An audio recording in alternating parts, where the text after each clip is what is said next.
The incident happened on the day I left home for a 2-day trip to attend a memorial service. As I returned home after the service, I heard someone crying from inside the house.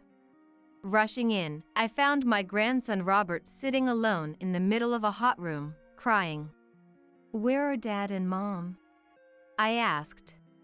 "They went somewhere with Betty," Robert sobbed. He is only 3 years old and can't go to the bathroom by himself yet.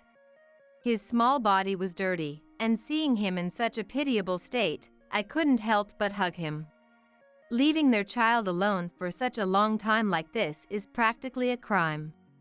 I was already furious at this point, but I needed to know what they were thinking, so I called my son David. After a while, he finally picked up the phone. "Hello? What? Is the memorial service over already? Where are you guys right now?" "Huh? Now? I'm on a trip with Emma and Betty. Since Mom's away, we thought we'd take some family time to relax."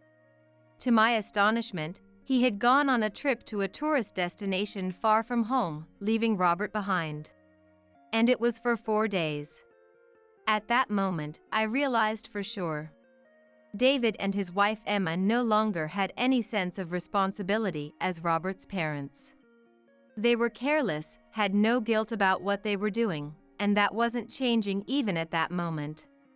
Hearing their insensitive words, my anger reached its peak.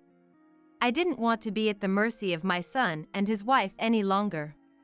To protect him, I decided to end this cohabitation. I hung up the phone without saying a word. I would take care of everything before David and Emma returned. A few days later, they would be surprised. The locks on the house were changed, and they couldn't get inside. "The locks won't open! What's going on?" My enraged son and his wife called me, not knowing the retribution that awaited them. My name is Kate. A few years ago, I lost my husband to illness and lived alone for a while, but now I live with my son David, his wife Emma, and my grandchildren Robert and Betty, the 5 of us together. Originally, my son and his family lived separately, but 6 months ago, David suddenly contacted me. "Mom, I'm worried about you living alone. How about moving in together?" And said. So, they quickly moved into my house, and here we are. Even when my husband was alive, and after he passed away, David rarely visited or contacted me, so I didn't understand why he suddenly wanted to move in with his wife and kids. But indeed, I did have concerns about being alone in case something happened, so I accepted his offer. David had actually been married to another woman in the past. We didn't have much opportunity to talk, but she was a beautiful and delicate-looking woman. I was shocked when David told me that she had cheated, leading to their divorce. Robert, born from him and his ex-wife, ended up being raised by David. Raising a child as a single father isn't easy, and I worried whether David, who didn't seem particularly reliable, could properly care for Robert. But soon after the divorce, he met Emma and quickly remarried, which was a relief. Before long, Betty was born.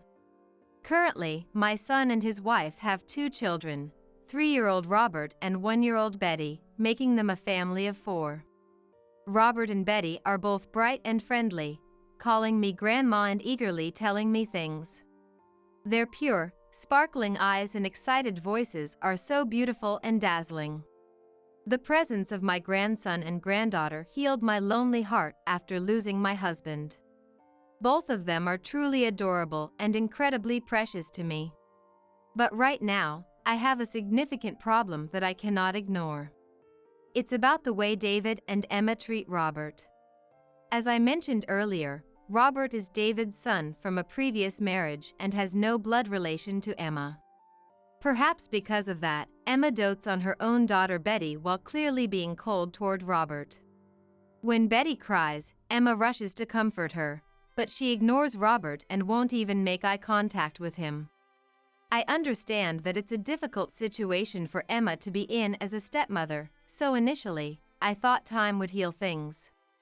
However, no matter how much time passes, her attitude toward him does not improve at all.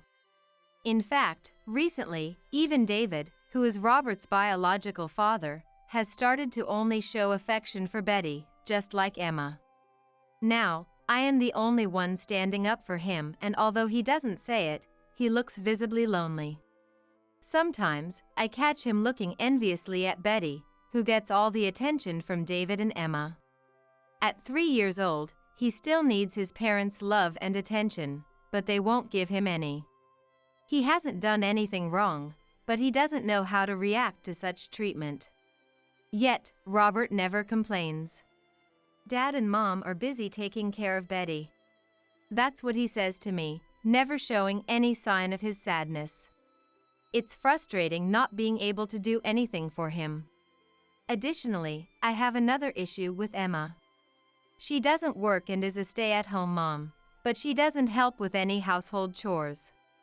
She spends every day idly at home, doing nothing. Cooking, cleaning, laundry. I handle all the household chores while she just watches TV or plays with her smartphone. She even leaves all of Robert's care to me and doesn't bother to drop him off or pick him up from daycare. Even though she is supposed to be Robert's mother, she acts as if he doesn't exist. David indulges Emma and never says anything to her. As a result, her behavior has escalated, and she has become more arrogant, lounging around the house with an air of superiority. I didn't want to become a meddling mother-in-law, so I endured it, but it got to the point where I couldn't take it anymore, and my anger exploded. I tried to have a conversation with her. Whoever can handle the household chores should do them. It's only natural that I can't love Robert since we aren't related by blood. Kate, you should be happy you get to take care of your adorable grandson, right? She justified herself. In the end, the conversation was meaningless. Since that discussion, my relationship with Emma has deteriorated further, and her attitude toward Robert and me has worsened. She insults us and makes snide remarks at every opportunity, making life even harder for Robert and me. Once, when Robert was crying, she yelled at him, "I wish someone like you had never been born." Even if they aren't blood related, it's something a mother should never say to a young child. I couldn't forgive Emma for this, nor David for doing nothing about it, but I endured it for Robert's sake. Until that day. One day, I had to leave home for 2 days to attend a memorial service at my parents' house. When I told David about it, "Okay," he said and went back to sleep. "Emma, have a good time," she said sarcastically while continuing to play with her smartphone. Despite my lingering worries about how David and Emma would treat Robert, I thought they wouldn't neglect him completely while I was away. "Well, please take care of Robert and Betty." I told David and Emma this and then returned to my parents' house. Then the incident happened. When I got home after the memorial service, I heard someone crying from inside the house. I hurried in and found Robert sitting alone in the middle of a hot room, crying. "Where is Dad and Mom?" I asked. "They went somewhere with Betty," Robert replied, sobbing. Looking at the table, I saw snacks and bread scattered around. It seemed that David and Emma had left them, and Robert had been trying to satisfy his hunger with them. For Robert, who couldn't prepare food on his own, this was the only food he could reach by himself. It must have been tough for him to spend the whole day with just this. Moreover, Robert is only 3 years old and cannot go to the bathroom by himself. His small body was dirty, and I couldn't help but hug him, feeling sorry for him. After bathing Robert and cleaning him up, I quickly prepared a warm meal for him. Seeing the food, Robert looked extremely happy and began to eat eagerly, looking relieved. "It's delicious, thank you." He smiled at me, and I felt relieved seeing him. "Take your time, you don't have to rush," I told him gently, thinking about what to do next.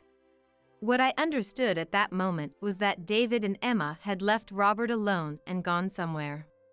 They must have taken Betty with them. It was clear that they had deliberately left him behind. I deeply regretted my leniency. Even if they usually treated him coldly, I never thought they would leave their own child alone for a long time like this. This could be considered a crime. This incident might cause Robert to develop a fear of being alone in the future. David and Emma probably couldn't even imagine that they had inflicted a permanent scar on their child's heart. Leaving Robert in the living room after he finished eating, I went into my room, closed the door, and locked it so that Robert wouldn't hear, and called David. What on earth was going on? Why did they leave Robert alone and go out? Where were they now? By this point, my anger was already exploding, but I tried to ask calmly what they were thinking. When I called, the usual loud music played. David's ringtone was by an artist I didn't recognize at all. I always thought it was inappropriate for a grown man to have such a ringtone, and in this situation, it only fueled my anger. After a while, David finally picked up the phone, sounding very annoyed. "Hello? What? The memorial service is over already?" he asked nonchalantly. Trying hard to keep my voice steady, I responded bluntly. "I finished and came back home." Robert was left alone and was crying. David laughed as he heard that. "Oh, really? He managed to stay home alone. I thought he'd be fine since I left some food. Glad you got back early, Mom." I couldn't understand how my own son could laugh while saying such a thing. Left alone in that state, what if I had returned later than planned? 3-year-old Robert can barely do anything on his own. What did he think would happen if such a young child was left alone for so long? He was definitely too young to be left alone. But instead of saying that, I asked the question I most wanted to know calmly. "I have a lot to say, but never mind. More importantly, where are you right now?" David said something unbelievable. "What? Now? Emma, Betty, and I are on vacation. You aren't here, and we're just relaxing as a family." To my surprise, David had gone on a trip to a tourist destination far from home. And it was a 3-night, 4-day trip. They were enjoying their vacation while leaving Robert behind. I could hear Emma. "Hey, let's go. I'm hungry," on the other end of the phone. At that moment, I was convinced. David and Emma no longer saw themselves as Robert's parents. They were irresponsible, and they felt no guilt for what they were doing, and that wasn't changing at this moment. Hearing David and Emma's insensitive words, my anger reached its peak. How could they leave behind a member of their family, especially a young 3-year-old like Robert, and say such things? They couldn't even imagine how lonely and scared Robert was, left alone in the house. I didn't want to be at the mercy of my son and his wife anymore. I decided to end this living arrangement to protect Robert. I hung up the phone silently. Before David and Emma came back, I would take care of everything. First, the house. This house, full of precious memories with my husband, was now being used by David and Emma as they pleased. My late husband wouldn't have wanted this situation either. So, I decided to sell the house and not let them have their way any longer. I immediately contacted a real estate agent to sell the house. The agent was surprised when I told them, but sensing my desperation, they simply said they understood and proceeded with the contract. However, selling a house isn't a quick process. Finding a buyer would take time. But I didn't want David and Emma living in this house any longer. So, I had the locks changed. Now David and Emma couldn't enter the house. I contacted my family and explained the situation, sending all my belongings to my family's home. With that, I had no more ties to this house. I decided to live with Robert at my family's home.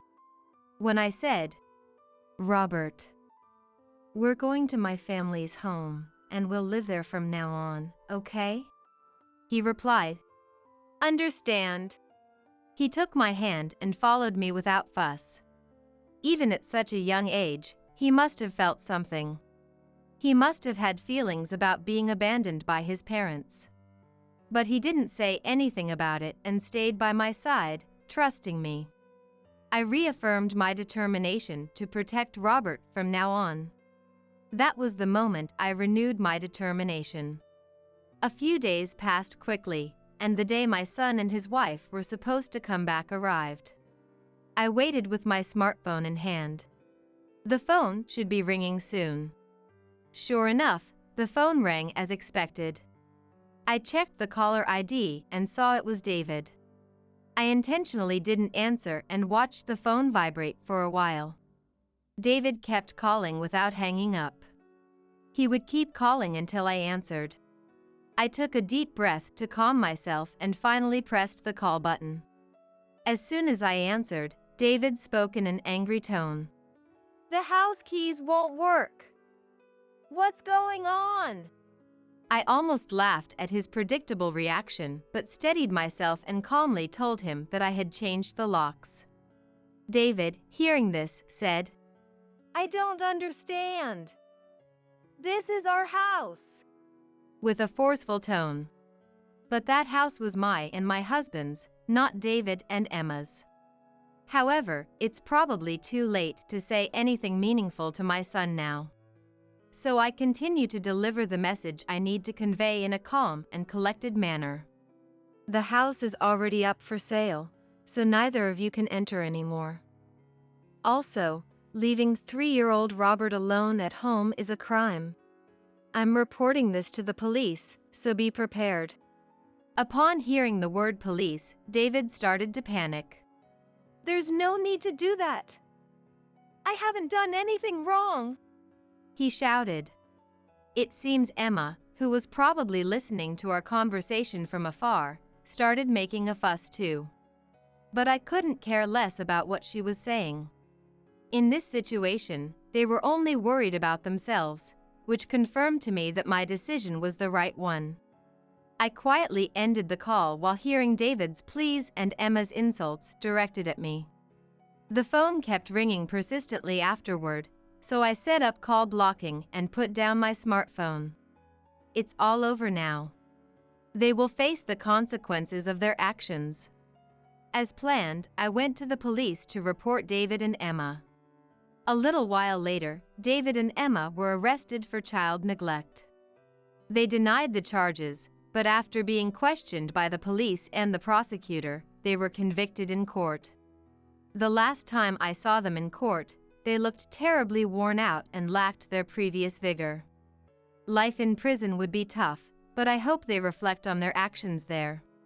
This incident was also covered in the news, and their faces were exposed to the public, causing a bit of a media stir. A year has passed since then, and they were released after 3 months, but the incident led to their divorce.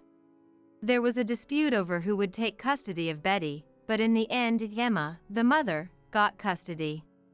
David lost his job due to the incident and struggled to find new employment with a criminal record. He managed to live as a part-timer, but he had to take on a significant amount of debt to pay the monthly compensation. By the way, this compensation wasn't paid to Emma. It was to his ex-wife from a previous divorce. It later turned out that the cause of that divorce was David's infidelity. And the other woman was none other than Emma. He had started an affair with Emma shortly after Robert was born, while still married to his ex-wife. It turns out that David had been quite the party-goer and was frequently attending social gatherings behind his ex-wife's back. He continued his affair with her, but when she became pregnant, his ex-wife found out, leading to their divorce. Naturally, he was ordered to pay compensation, and his income alone couldn't cover it. That's when he came up with the idea to move in with me. This way, he wouldn't have to pay rent, and if needed, he could ask me for money. Emma also agreed quickly because she wouldn't have to do housework. So, their decision to move in with me wasn't out of concern for me, it was all for their benefit. They hadn't contacted me in a long time, and their sudden change in attitude had such ulterior motives. Upon discovering this truth, I felt less shocked about being deceived by my son and more angered by my own gullibility for being used for such a reason. I had always known David was irresponsible and careless, but I was so lonely after losing my husband that I accepted his proposal without question. Reflecting on my choices at that time, I sighed in exasperation at my own son, who turned out to be such an incorrigible person. He has caused his own troubles and now they are all coming back to him. It is his responsibility. He should atone for trampling on not just debts, but also many people's feelings and thoughts for the rest of his life.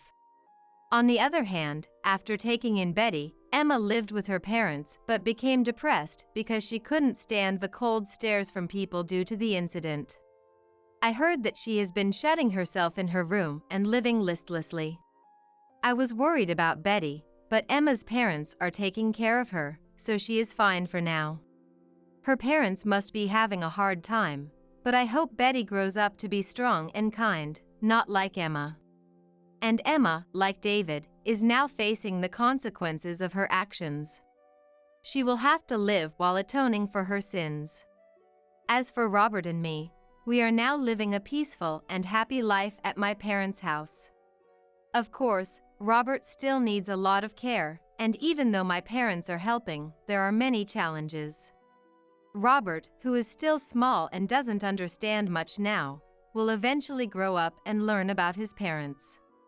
When that day comes, he will surely feel pain and sadness. He may never forget being left alone at home that day. But even so, I will stay by Robert's side, watching him grow and overcoming many difficulties together. Having been tormented by my son and his wife, Robert and I now want to live enjoyable days that erase the dark past. Robert looks up to me like a mother and is growing up healthy. His honest and pure words and actions often teach me things, making me feel like I am growing as well. I never imagined that at my age I would be raising a child again, but I am truly grateful that it is Robert. I was tricked by David into living with my son and his wife, enduring unnecessary hardships.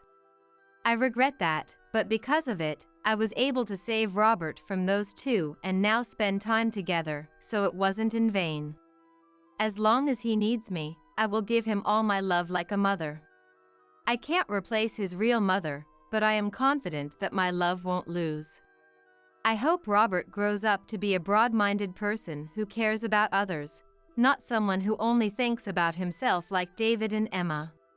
One day, while I was thinking about such things, I was taking a walk with Robert in the neighborhood when an elderly couple walking their dog approached us. Seeing the dog, Robert smiled and, "It's a dog!" The elderly couple told him to pet the dog, and he happily petted its head and talked to it.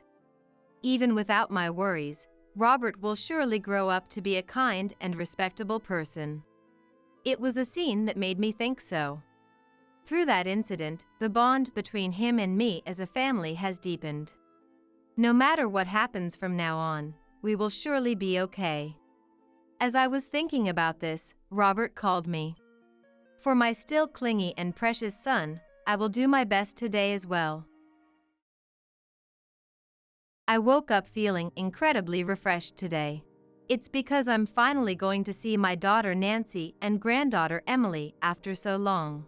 I've got the housewarming gift and treats for Emily all ready to go.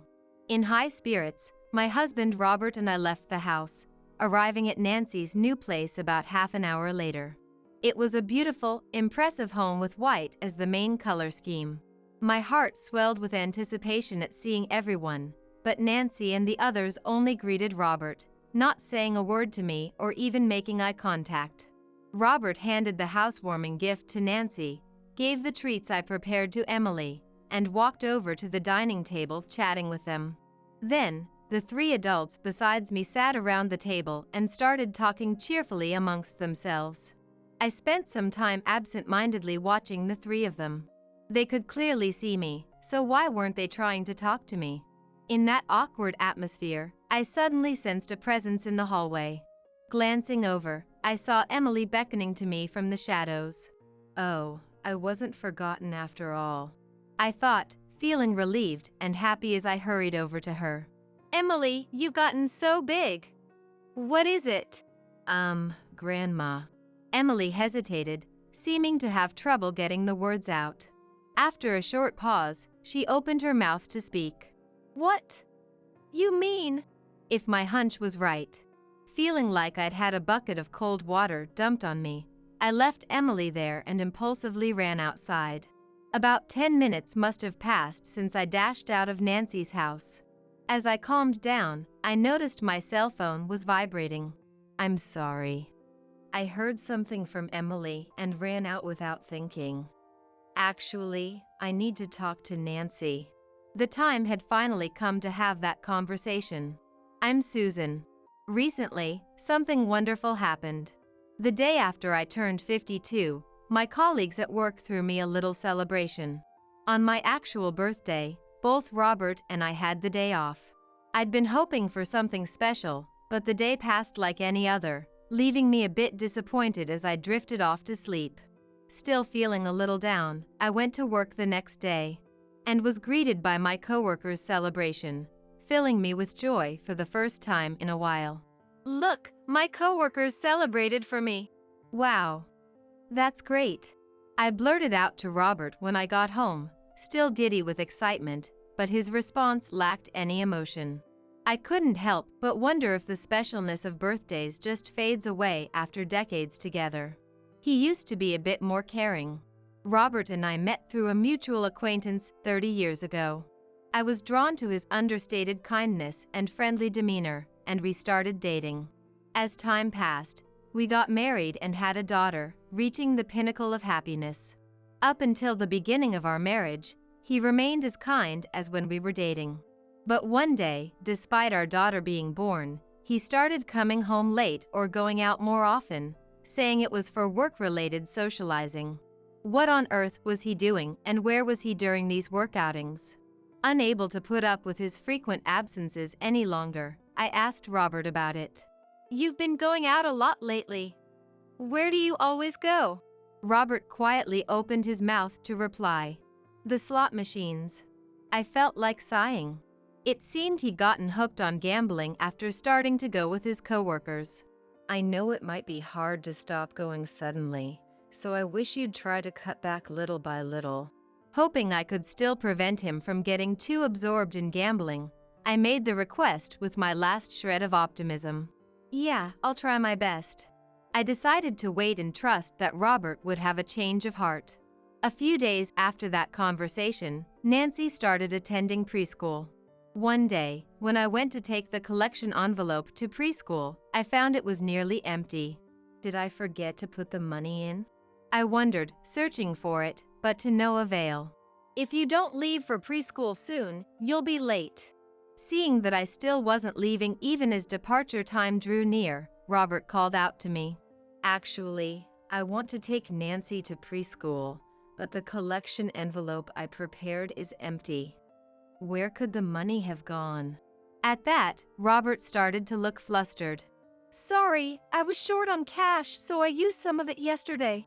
His sudden confession took me completely by surprise. Why? What did you take money from the collection envelope for? Questions raced through my mind. I was hit with an indescribable feeling, a mix of shock and confusion. For the time being, I put on a calm facade, got Nancy off to preschool, and decided to have a talk with Robert that evening. You didn't have enough money because you spent it on slot machines? How much did you use? Ugh. I'm sorry. With an apologetic look, tears welling up in his eyes, he squeezed out the words. He'd been asked to cut back on his visits to the slot machines, but couldn't stop going. Worse still, the amount of money he was pouring in increased, to the point that he dipped into our living expenses. Robert continued explaining. As he went into more detail, an even more shocking truth came to light. Incredibly, Robert had taken out loans under my name. It was so unbelievable, I had to question if this was really happening. I'll make sure to cut back on the slot machines. I won't cause you any more trouble, Susan, and I'll pay back the loans properly.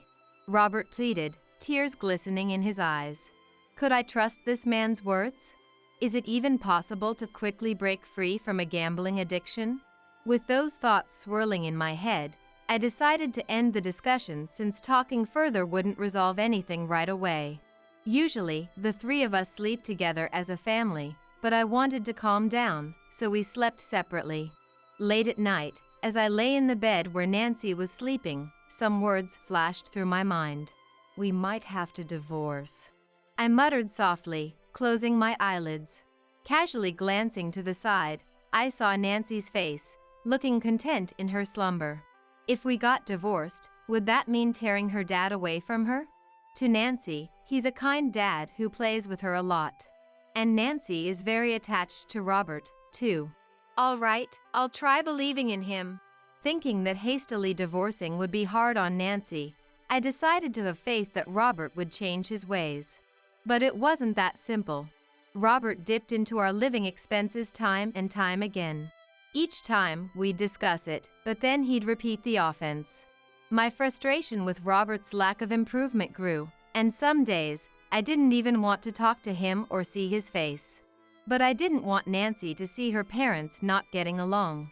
Single-mindedly determined not to let Nancy feel any sorrow, I refrained from divorcing Robert no matter how many times he betrayed me. Nancy, blissfully unaware of her parents' issues, grew up cheerfully, and before I knew it, she was 15. Dad, Mom, guess what? I got an A on my last practice test. Taking after who knows which parent, she'd grown into a child with a real knack for studying. Wow, you worked hard. That's amazing. What a relief. My little Nancy, her voice brimming with excitement at dinner time as she talked about her high school entrance exams.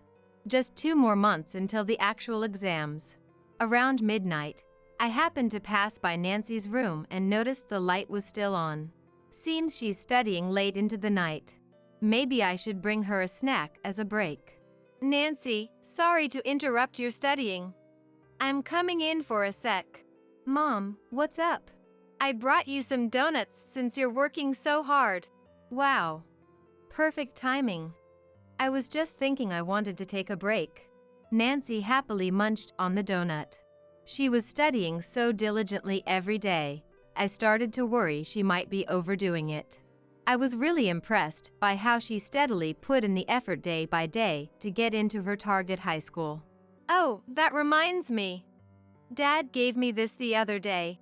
What Nancy cheerfully showed me was a lucky charm for passing her exams. Dad can be really sweet about these things, huh? Robert always supported the decisions Nancy made, cheering her on and giving her thoughtful little gifts. But in reality, even as Nancy grew up, Robert continued to take out loans and come crying to me each time, his attitude never changing. Nancy had no idea Robert was a gambling addict, firmly believing he was a good dad. Then, the high school entrance exams ended, and Nancy managed to get into the school she wanted. Nancy, that's wonderful. It's all thanks to your and Dad's support. Maybe Dad's lucky charm did the trick. Thank you both. Even if the image Robert showed to Nancy was a false one, as long as she was happy, that was enough. Seeing Nancy's blissful face, I felt I'd made the right choice in not divorcing him after all. And so, Nancy enjoyed her high school days before leaving our hometown to attend a university in Boston. Are you really going to Boston? I'd always thought she'd stay close by, so it was incredibly hard to be separated from her.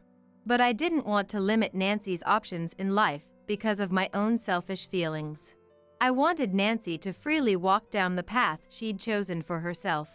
With those mixed feelings swirling inside me, I accepted her decision to go to Boston. Mom, don't worry, I'll come back to visit sometimes. Perhaps sensing my loneliness, Nancy reassured me with those words. And then, the day of Nancy's departure finally arrived. Robert and I saw Nancy off at the airport together. Dad, Mom, you two keep living happily together, okay? With those bright parting words, she headed towards the gate, occasionally glancing back to wave at us. After Nancy left, I silently made my way home, immersed in my loneliness. A life with just the two of us, huh? Robert would probably dive right back into gambling without learning his lesson. I let out a small sigh at the thought. My prediction was spot on. When Nancy was still living with us, he'd go for short stints to avoid arousing her suspicion, but now I was the only one at home. As if to relax, Robert spent all his time at the slot machines, whether it was after work or on his days off. I thought things would be okay as long as we could secure the bare minimum living expenses, so I didn't say anything to Robert and simply went about my days. Deep down, there's no point in saying anything. It won't change. I'm tired of trying to make him quit. I may have given up. As we continued living like that, Nancy graduated from university and ended up getting a job over there. I guess she won't be coming back here anymore. I'd held out a little hope that she might return to our hometown after graduating, but my wish wasn't so easily granted. A few years later, some happy news arrived from Nancy. Mom, I got proposed to. What? Really? Congratulations. What's he like? His name is Thomas, and he's super kind, just like Dad. And you know what? Nancy chattered on about trivial things like what furniture to get for their new home and which houseplants to choose. The words "kind like Dad" stuck with me, but hearing Nancy's cheerful voice overflowing with energy, I swallowed back the story that had almost spilled from my lips. I really should have told Nancy about Robert. But if she found out that the dad she'd always thought was kind was actually a gambling addict drowning in debt, it would surely break her heart. It was enough for me to bear the sorrow and pain alone. Telling myself that, I let the chance to confess slip away. A year later, even more joyous news came flying in. Nancy had given birth to a child. Watching the video, I saw an adorable baby, so tiny it seemed like it might break at the slightest touch, yet crying out with a powerful voice. Our very first grandchild. I wanted to go see the baby right away, but it wasn't a distance I could easily visit. The child was named Emily, and since I couldn't go meet her, Nancy would send me photos and occasionally video call me instead. Each time I heard from Nancy, I could sense Emily growing up healthily and steadily into a cute little girl. When Robert was home during video calls with Emily, I'd call him over to join the conversation, and when photos of Emily arrived, we'd look at them together. My frustration with Robert hadn't been resolved, and after it became just the two of us living together, we could only manage the bare minimum of conversation, but when talking about Emily, we were able to chat naturally like a normal couple. Emily's existence was my salvation. However, little by little, the frequency of Nancy's contact decreased. She must have returned to work and was struggling to balance that with childcare. I reminisced about the past, thinking, I had a period like that too. Back then, no matter what I was doing, I was so busy and it was tough. When she is going through turbulent times with work and parenting, getting contacted more than necessary must be unsettling. I held back on reaching out to Nancy myself, hoping she'd contact me once her life settled down and she had more breathing room. Then, around the time Emily turned 5, Robert, who had unusually come home in time for dinner, said this. Nancy's family is moving to the next town over, apparently. Seems like Thomas got transferred or something. Really? They contacted you? Yeah, I was busy so I only heard the brief version though. Something that important, they could have contacted me directly. Feeling a little miffed in my heart that they hadn't reached out to me, I was still overjoyed that Nancy would be moving nearby. I'll try giving Nancy a quick call next time I have a day off. I can't wait for my next break.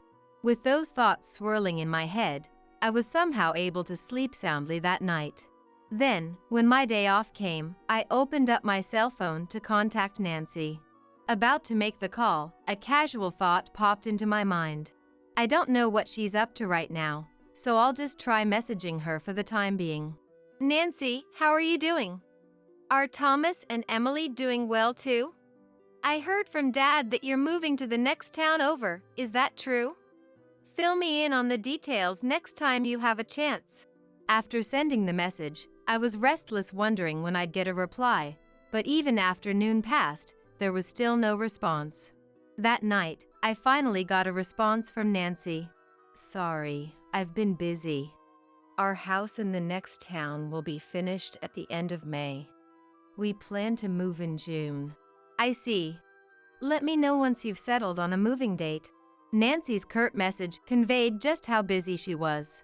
I wanted to keep in touch more, but I ended our message exchange so as not to bother her. A few months later, the day arrived for Nancy and her family to move. I was looking forward to seeing Nancy and Emily for the first time in a while. I woke up feeling unusually refreshed and found myself humming while getting ready. I've got the housewarming gift and the treats for Emily too. All set. Are you ready to go? Yeah, I'm good. Let's head out. Robert and I set off together for Nancy's housewarming party. After a few dozen minutes, we arrived at Nancy's new home. It was a gorgeous, impressive house with white as the predominant color. My heart swelled with anticipation, wondering how much Emily had grown as I entered the house. Hey there, Thomas. What a marvelous home you've built. Robert, long time no see. Please, come on in. Dad, welcome. Come in, come in. Yay! You're finally here. The moment they spotted Robert, the three of them rushed over to usher him inside. As Robert forged ahead, I quietly followed behind. Still, it seemed like all three of them only greeted Robert, without saying a word to me or even making eye contact. Deciding I must be imagining things, I took a seat on the living room sofa. Here's the housewarming gift. And some sweets for Emily. Wow, thanks for going out of your way, Dad. Did you pick these out? No, Susan chose them. I see. Oh, Dad. You like this wine, right? Thomas likes it too, he says. With that, they headed over to the dining table, where the three adults excluding me sat around chatting cheerfully. I spent some time absent-mindedly watching the three of them. It wasn't my imagination that they weren't speaking to me or meeting my gaze.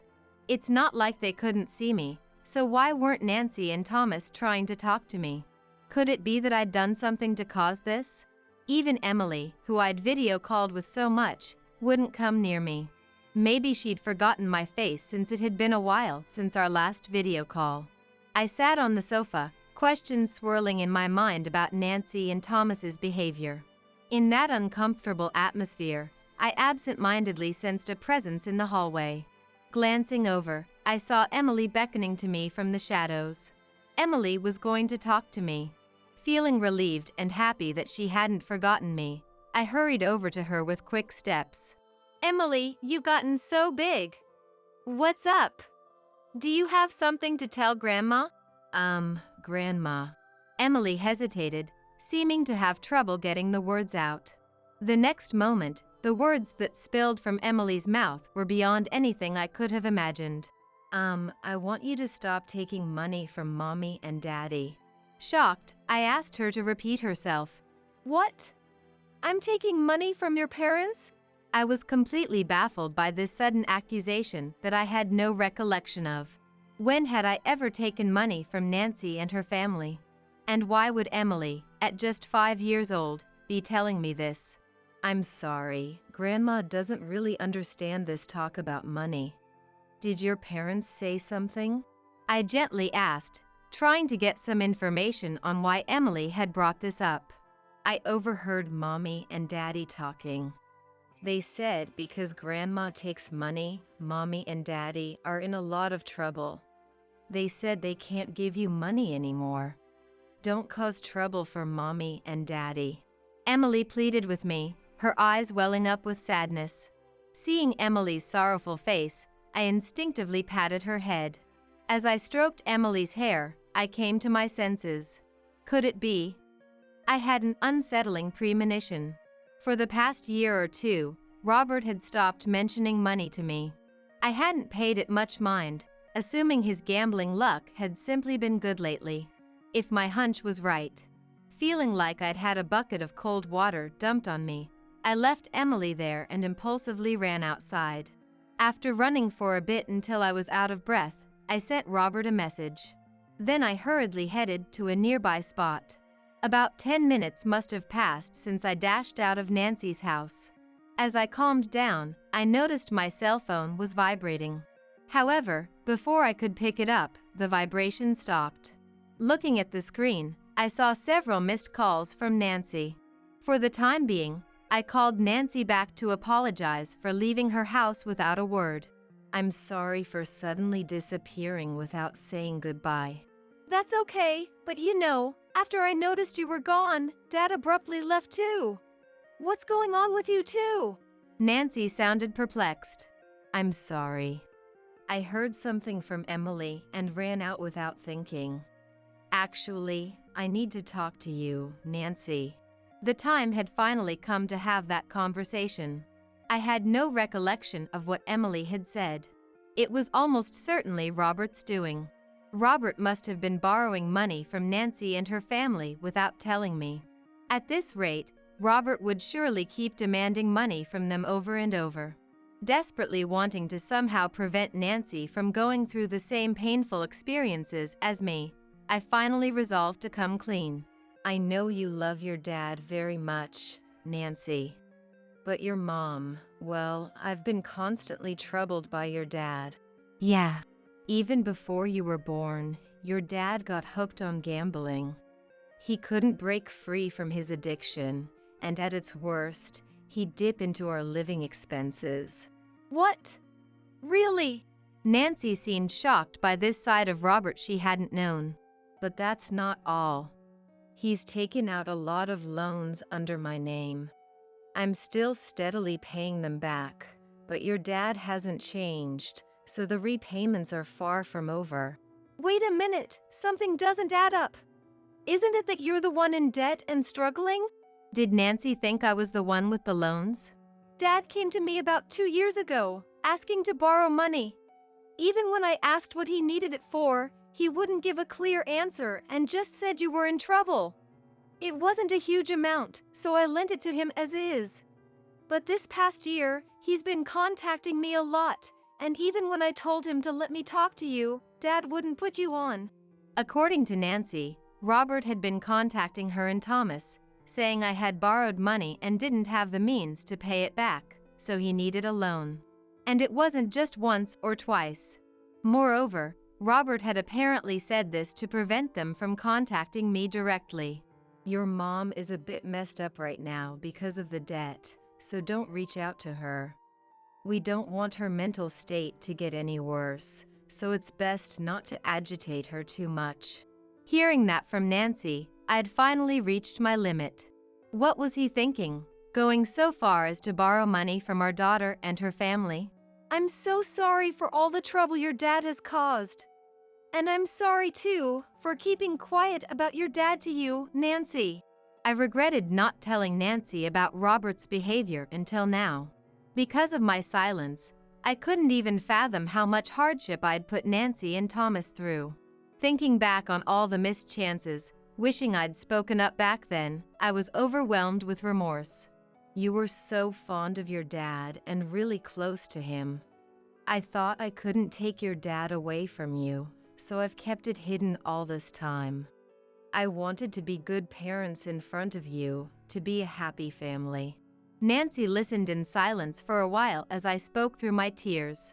Then, after a short pause, she said in a trembling voice, If you were struggling so much, I wish you'd told me at the time. Did you not rely on me even when I was older, when I became an adult? No matter what, my love for you and Dad will never change, and because we're family, we can talk about anything, can't we? Nancy's words brought an endless stream of tears.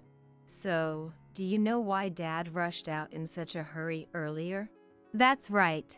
I had completely forgotten about Robert. After I heard the story from Emily, my anger towards your dad exploded and I went to City Hall. I got the divorce application forms. I can't take it anymore, so I'm divorcing him. That's what I messaged him. Then, he must have seen the message on his phone and panicked. Dad was in such a rush, he left the front door wide open when he took off. Thanks to that, he didn't even get to drink his favorite booze. Well, it's his own fault though, Nancy said with a laugh. Nancy. I'm divorcing your dad. Yeah, thank you for hanging in there all this time. And I'm sorry too, for believing what Dad said and treating you so coldly. Can you forgive me? Of course. It was quite a shock to be ignored like that. I'm glad we're talking again. And so, Nancy and I reconciled and were able to talk like we used to. It seems Nancy told Thomas about all this too. Later on, I got an apologetic call from Thomas as well. Susan, I'm so sorry for my rude behavior the other day. Nancy told me everything. No, don't worry about it. If anything, I should be apologizing for all the trouble Robert has caused you. I'll make sure he pays you back properly. By the way, I have a friend who's well-versed in divorce cases. Would it be all right if I introduced you? I was able to make amends with Thomas too, and he even offered to help with the divorce preparations. Since it would be difficult for me to live under the same roof as Robert until the divorce was finalized, I decided to rent an apartment and live alone to avoid seeing him. The preparations for the divorce proceeded smoothly on my end, until all that was left was to file for the divorce trial. The person Thomas introduced me to was extremely competent, advising me to properly claim compensation in the divorce settlement, including reparations for everything up until now.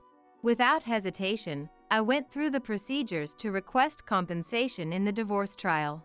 Getting money won't change the past, but it's better than nothing and might make me feel a bit lighter. Hello, Robert? I'm all set for the divorce, but what about you? I'm really sorry for everything, Susan. Won't you please reconsider? I won't go to the slot machines anymore, and I'll pay back the money I owe Nancy and them properly, so won't you come back home for now? I won't do it again. I won't go anymore. I've heard those same lines so many times. Do you have any idea how much it hurts me to have believed your words and been betrayed over and over? Remembering all the times I'd been betrayed in the past, my chest tightened with pain. Even after the divorce trial began, Robert kept complaining without remorse, but after multiple court sessions, the divorce was finally granted. The money Robert had borrowed under my name was also legally arranged to be repaid by him, allowing me to break free from the burden of debt at last.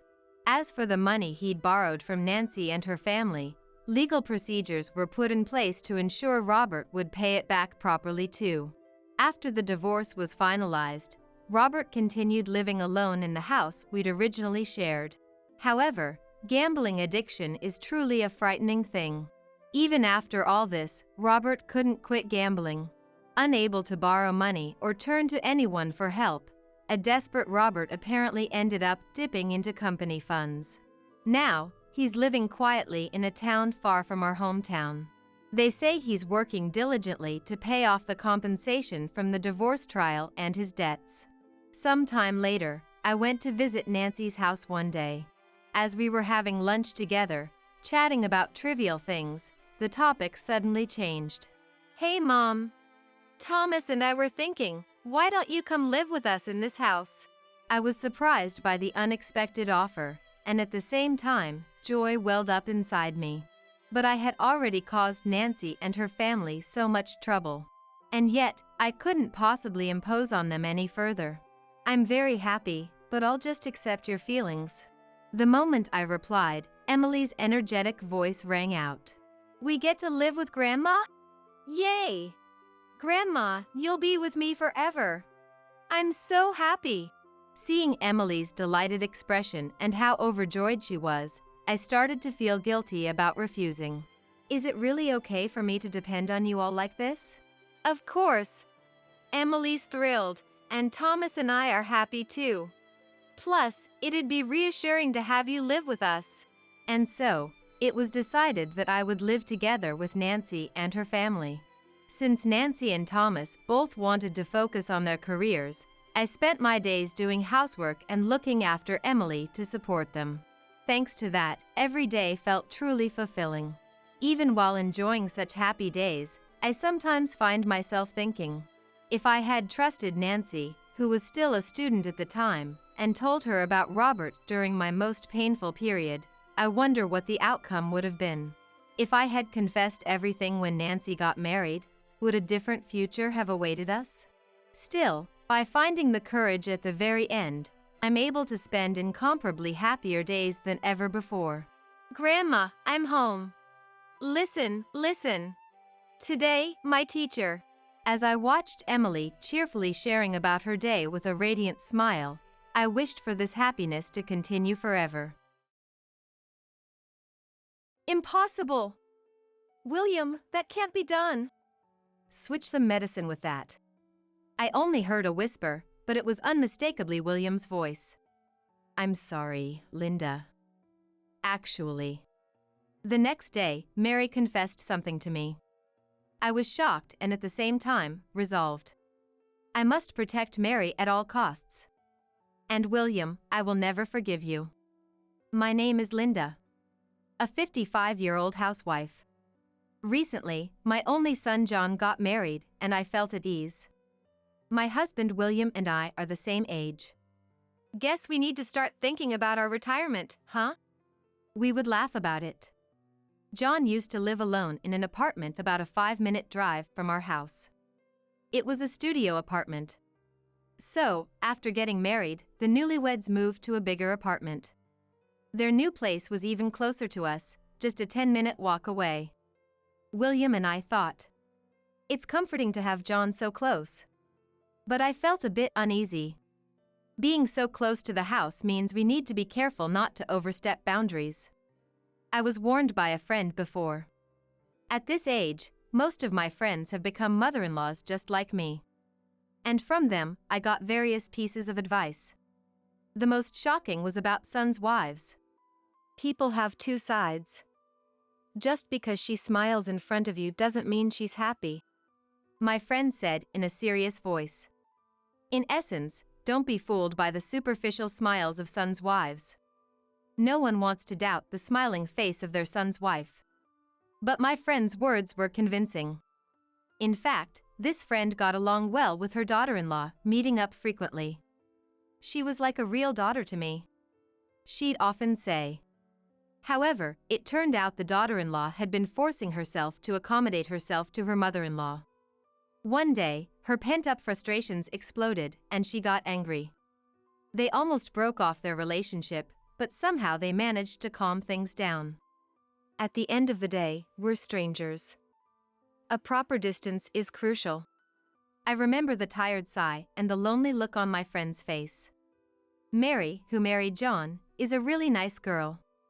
Always smiling and great at listening to others. Truly adorable. I wondered how such a nice girl ended up marrying John. When I visited the apartment, Mary greeted me with a smile. Furthermore, feel free to visit anytime, she said. I want to believe there's no lie in her words or smile. But taking everything she says at face value and imposing could be dangerous. To get along with a son's wife, such caution is necessary. By being cautious, we maintained a good relationship. We meet only when invited by the couple. We also refrain from contacting them unless necessary. It feels a bit lonely, but thanks to this, we've been able to get along without any issues. However, one day, when my son and his wife came to visit, they made a surprising request. Excuse me? What did you say? I asked again, and John repeated the same words. That's right, I've been assigned to work overseas, so we want Mary to stay here with you. John had been on business trips abroad before. But this was his first long-term assignment. Upon asking, it turns out the duration is at least 2 years. And it might extend beyond that. 2 years? Is it okay for a couple to be apart for so long?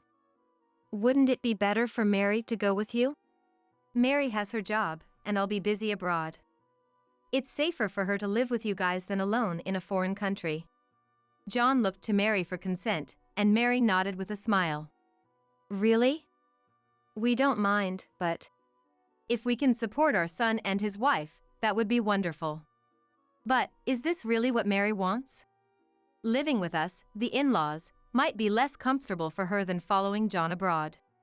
If Mary's parents were around, maybe she could have relied on them, but both of Mary's parents have passed away. But why can't she just live on her own? The apartment is close, and of course, we'd be happy to help if anything happens. There's no need to live together unnecessarily. Thinking it would be better for Mary, I suggested this to the couple. But, for some reason, that won't work, Mary immediately said. Mary has some bad memories from the past, and she can't live alone. Mary nodded. Is that so? I'm sorry for not knowing. No, it's fine. Then, living together might be the only option. At that moment, William, who had been silently observing, said, "If that's the case, she should stay with us. There's no need to hesitate. Mary is our daughter now."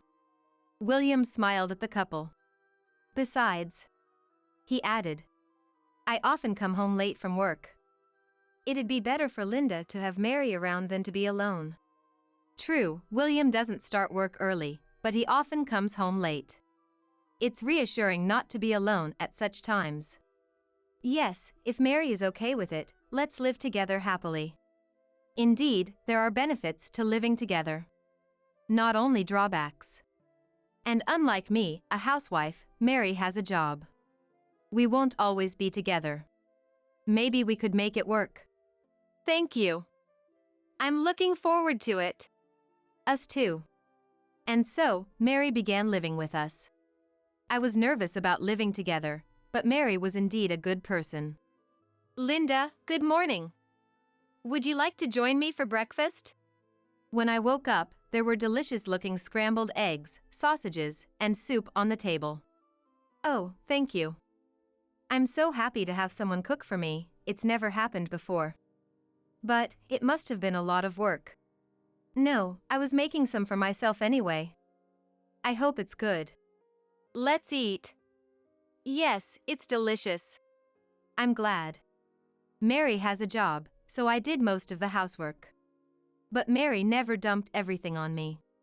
Instead, she actively helped with the chores. John really has an eye for people. Marrying someone as wonderful as Mary, he's a lucky guy. I looked to William for confirmation. Indeed. And he smiled. Living together seemed problem-free. However, about a month into our living together, I noticed a change in Mary. She still did housework between her job duties but started to stay in her room unusually often. After meals, she'd head straight to her room and not come out until morning. Even in the morning, she used to have breakfast with us, but now she'd leave for work before we even woke up. Did I do something to make her dislike me? It's lonely. I told this to William, who returned home late. Are you thinking too much? Mary might just want some alone time. That may be true, but I feel like she's avoiding us. Living together with us. Mary has to be considerate of us every day. Maybe she's tired of it. As I pondered, William patted my shoulder. Don't be too anxious. It's bad for your health. Don't fall sick again. I had previously been hospitalized for a stroke. Remembering that, William looked worried and stroked my back. I'm fine. I'm taking my medication properly. But maybe I am overthinking it. After that, Mary avoided me even more, but I tried not to mind it. Weekdays were okay, but weekends were hard. On weekends, William would go out alone. So, I often went out with Mary. Even if we didn't go out, we chatted at home while eating snacks and spending time together. But recently, Mary would refuse even if I invited her. Moreover, she started going out every weekend. Are you going out now? I casually asked Mary as she was heading to the entrance. Mary looked puzzled and said, "This has nothing to do with you. Please leave me alone." Then Mary hurried out of the house. I understood she was rejecting me. Having been close at first, I was more shocked than I imagined. Since then, I've also started avoiding Mary somehow. Will things stay this way until John returns from abroad? Maybe it would be better for both of us to stop living together now. I wanted to talk to William, but, as luck would have it, he was not around. William had been away on a business trip for 2 weeks. The weekends were painful for me, so I tried to go out as much as possible. I didn't want to run into Mary. When I got home, I could hear Mary's voice coming from her room. It sounded like she was talking to someone. Since Mary wouldn't invite guests over without telling me, she must be on the phone. I'm home. I called out and approached her room. As I was about to quietly open the door, I realized Mary was on a call. She was indeed on the phone. Convinced, I thought not to disturb her call and was about to leave. When Mary raised her voice. It's impossible, William. I can't do that. I definitely heard William's name. William was supposed to be on a business trip.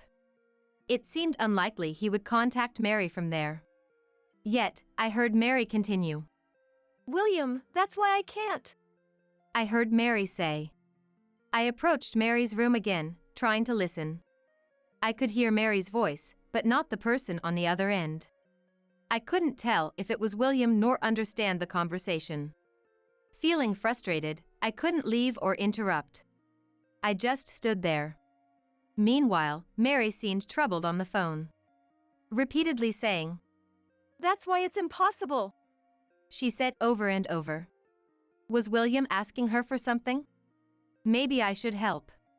But she'll find out I was eavesdropping. It might worsen our already strained relationship. Yet, it's sad to think our relationship could get any worse. As I was pondering this, Mary cried out in distress. Almost simultaneously, I heard something fall. Soon after, William's low voice filled the room. Switch the medicine with that. Perhaps Mary dropped her smartphone, causing it to switch to speaker mode. Mary must have quickly picked up the phone and switched it off speaker because William's voice disappeared, and only Mary's voice was audible again. After that, I understand, Mary said, then fell silent. She must have ended the call. I took a deep breath, quietly returned to the entrance. And after composing myself, I'm home. I called out to Mary again. Welcome back. Mary came out of her room, her face tense. There was no way I could question her about the phone call. Mary went back to her room with a troubled look. Who was William talking about? Most of all, the words about switching the medication with that stayed in my mind. I thought about asking Mary several times, but didn't have the courage to do so. Had William and Mary been in contact without my knowledge all this time? William's tone during that moment was far from his usual demeanor. Such a commanding tone, not just towards Mary, but he wouldn't even use it with me. What if Mary was betraying me? Or, what if William was threatening Mary? I couldn't sleep that night. The next day, rubbing my sleepy eyes, I was drinking water in the kitchen when Mary woke up. Good morning, Mary. My voice was hoarse from lack of sleep. But Mary's voice sounded even less energetic. Good morning, she said, looking down, in a barely audible voice. Mary, you seem down. What's wrong? Could it be related to yesterday's phone call? Concerned, I looked at Mary and was shocked. Mary's eyes were swollen. Her cheeks were wet with tears, and tears were still overflowing from her eyes. Mary, what's wrong? Are you okay? Instinctively grabbing her hand, Mary grasped mine back. I'm sorry, Linda. Actually. Mary then explained something to me while crying. It was unbelievably shocking. I didn't know how to react after hearing everything. Stunned by Mary's sudden confession, my mind went blank. Mary cried in front of me again. I'm sorry. Linda, I'm sorry. Mary kept apologizing. I hugged Mary. What are you talking about? It's all William's fault, not yours. I tried to soothe her, but Mary's tears wouldn't stop.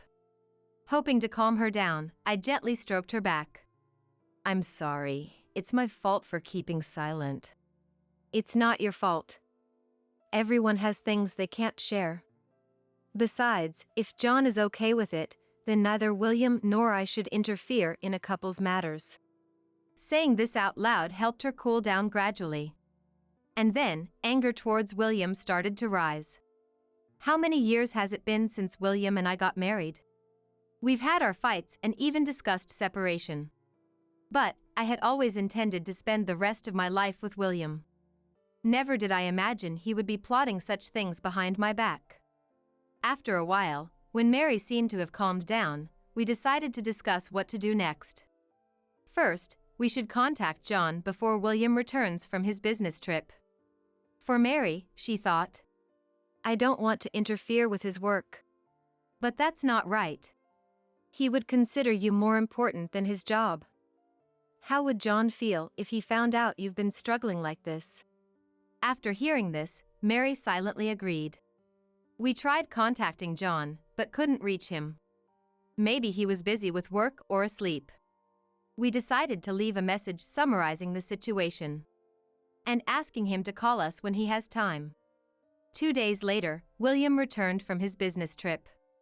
I'm exhausted," he repeated, handing me his bag and jacket. I took them, saying, "Welcome back," without really meaning it.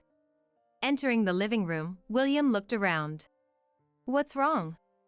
I asked, and William replied, "Just wondering where Mary is." Scanning the room again. "Oh, I sent her out for some shopping." "Did you need her for something?" I said with a forced smile, and William replied, "No, not really," averting his gaze. While William showered, I prepared the documents on the table. The thought of showing them to William filled me with mixed emotions. After decades of marriage, I never wanted to use such papers. But knowing the truth, I could no longer envision a future with him. William came out of the shower, looking satisfied, and sat down with a towel around his neck. Normally, he would finish off a beer already set out for him. But noticing the absence of beer, he squinted at me questioningly. "Hey, where's the beer?" "There's no beer today. Look at this instead," I urged, and William, looking at the papers on the table, was shocked. "What's this?" he said angrily, staring at the table. I clenched my fist and said, "These are divorce papers. Please, let's get divorced." "Huh?" William shifted his gaze from the divorce papers to me. "Divorce? Why?"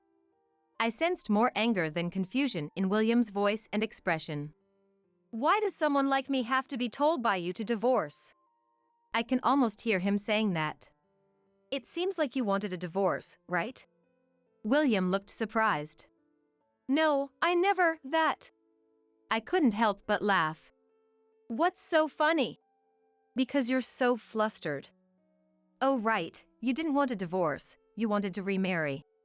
William remained silent, looking troubled. "That, I know everything. Your affair with another woman, trying to make me take medication to be with her, and what I can't forgive the most is that you threatened Mary." William turned pale and started to sweat. With that face. "It's not true, that's not it." He kept repeating excuses. "Whatever you say is pointless. I heard everything from Mary." "Mary, that bastard." Mary had debts before getting married. It seems William found out when she was talking to John about it on the phone. The reason she couldn't live alone was because she wanted to use the rent money to repay the debt. Knowing she had no money, William must have thought he had the upper hand. He had Mary doing menial tasks behind my back. Mary, afraid of being thrown out, couldn't stand up to William. Apparently, Mary was keeping an eye on William every time she had a day off to break free from him. That's when she witnessed William cheating. When she confronted him, "Linda will be the one who's sad," he brazenly responded. And then, brazenly, since it was out in the open, William ordered Mary to switch my medication. So, you thought of getting rid of me because I was in your way? Yes, shockingly, the person William was talking about over the phone was me. Having had a stroke before, there's a medication I must take daily.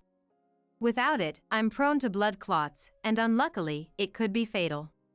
William was planning to swap my medication with something else. Of all things, to swap it with a vitamin pill, huh? For most people, it's just a supplement, but for me, it's poison. Depending on the type of vitamin, it could increase the risk of blood clots. In other words, William was after my life. Anyway, I can no longer stay with you. Please, let's get a divorce. We'll discuss the money for the divorce proceedings through a lawyer later. William looked frustrated and then turned his gaze to Mary, who returned. Mary, how dare you do this? You know what will happen, right? Mary showed a momentary look of fear, but when I took her hand, she glared back at William. I know. It's okay now. I have Linda. What? Getting cocky, aren't you? William seemed ready to pounce at any moment. But just then, there was a noise from the entrance, and John appeared. Are you okay? John stood in front of William, shielding Mary. John, why are you here? I got a call from Mom and rushed back from overseas. Dad, I'm disappointed. What have you done? At first, I just wanted to exploit a weakness and leave. But then, I needed money. Either way, it's despicable. I don't want to see your face anymore. Just leave. Wait. Are you okay with this, Linda? Saying such things. You're a housewife without an income. You won't be able to live. Don't worry. I'll get the money for the divorce proceedings from you. Besides, this house was inherited from my parents, so don't act so high and mighty. William was still saying something so arrogant, but... I'll call the police, I said, and he left. Afterward, William and I divorced. William had been secretly supporting his mistress, and some savings had been spent. I feel like I understand why he needed money. As a substitute for the money for the divorce proceedings, I took all his remaining savings. William's life from here on is on zero savings. Relationships broken off by his son, it's going to be quite hard. Whether his mistress will stick with him through this kind of life is questionable, but I couldn't care less. John went back to work the day after everything was settled. Mary and I are still living together. I repaid Mary's debts with the money I got from William. My son and his wife wanted to repay it themselves, but considering the interest rate, it seemed wasteful. Since it was William's money anyway, I wanted to use it up quickly. The regular meals between my son's wife and I are now my greatest joy. We want to keep getting along well until John returns home. What are you? A stalker or something? You disgust me. Go home already. I came to the wedding to celebrate the happily smiling bride and groom. Then, to my surprise, the groom turned out to be my ex-husband, Alec. I'm definitely not his stalker. Do you like me that much? If so, you should have come out in the open, and I might have considered you as an affair partner. Trying to crash my wedding is just too disappointing. All my past anger and the shock of suddenly encountering Alec just vanished. As Alec wished, I decided to leave. However, 30 minutes later, I ended up returning to the venue with someone. I wonder if Alec would be pleased with the surprise guest. It's going to be more interesting than any entertainment. I'm Melissa, 36 years old. I met my husband Stuart 10 years ago. At the nursing home where my grandmother was staying, I blurted out big when I first met Stuart, a caregiver there. He's close to 6.5 feet tall, big both vertically and horizontally.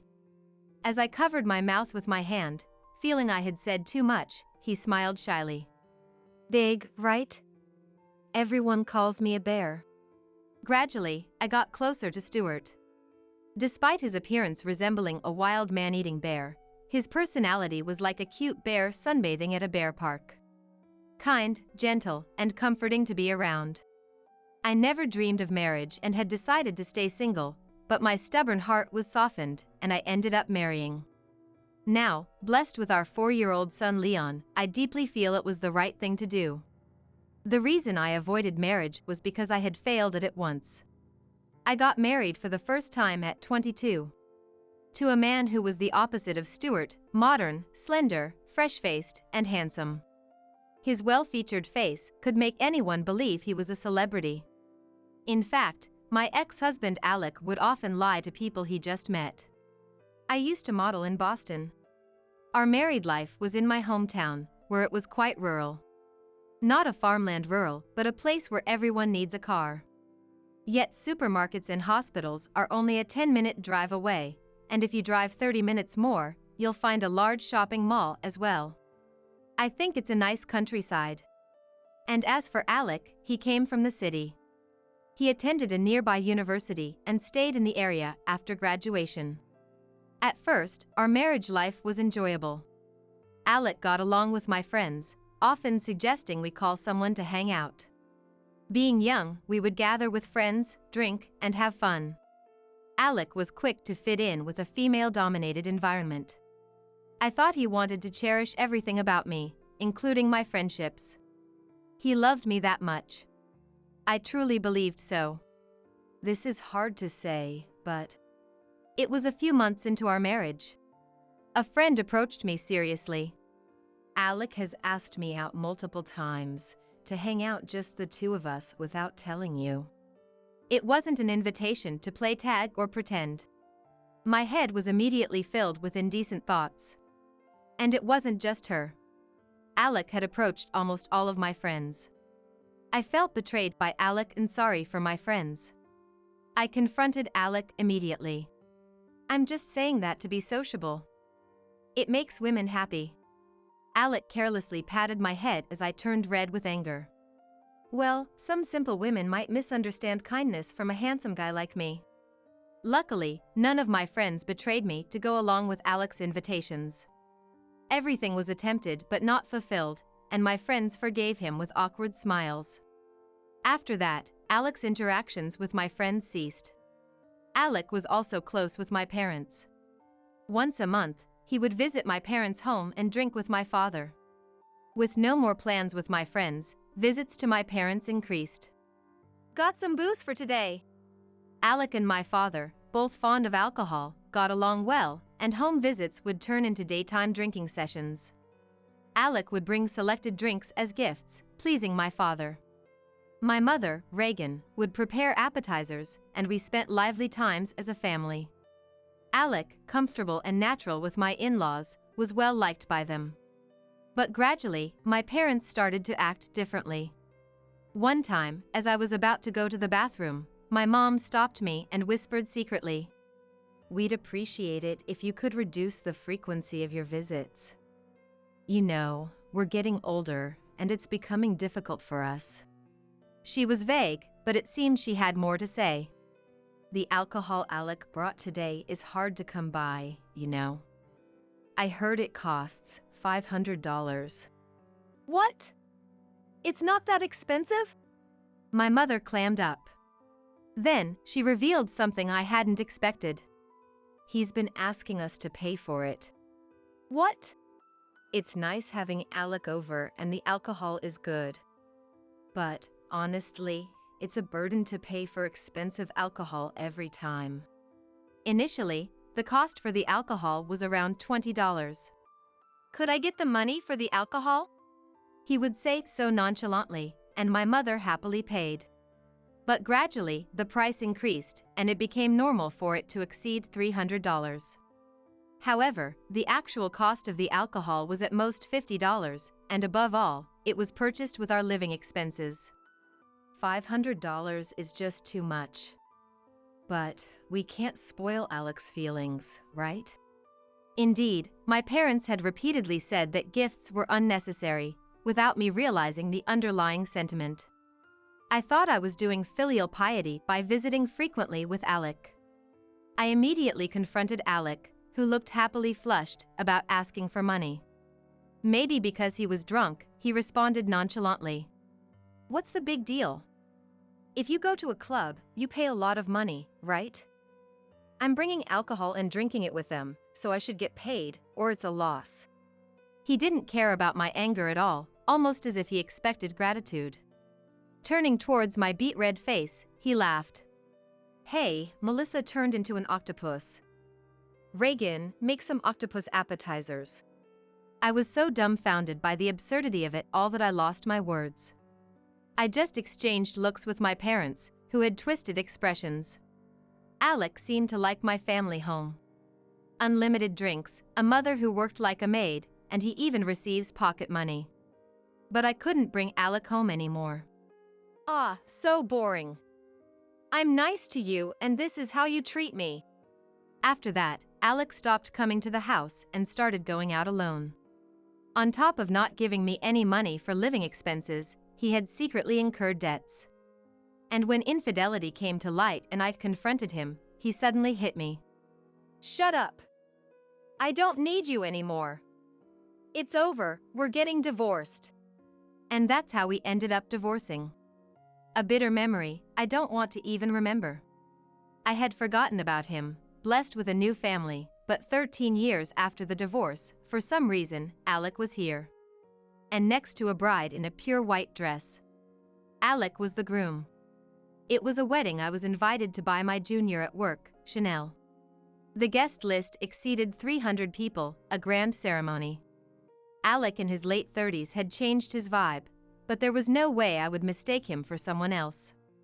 The radiant beauty of his youth was gone, replaced by the air of a sweet, calm gentleman. He was spreading his best smile all over the reception. I had dressed up nicely but tried to make myself less noticeable by slouching a bit. My mind was full of why and how. Maybe my suspicious behavior made me stand out more, as I locked eyes with him.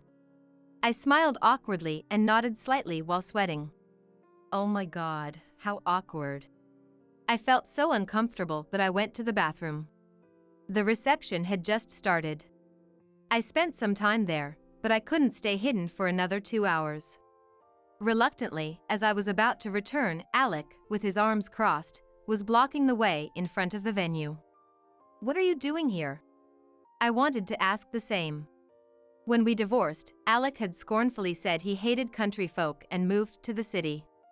I didn't know he had come back to my hometown. Alec leaned in with the same unpleasant smile as before. What's the matter? You still hung up on me after all these years? He seemed gentlemanly earlier, but it must have been just the outfit and the setting. Alec was still laughing vulgarly. Wow, you've got wrinkles. You've aged. You were cute when you were younger, but marrying for looks was a mistake. Good thing I divorced you back then.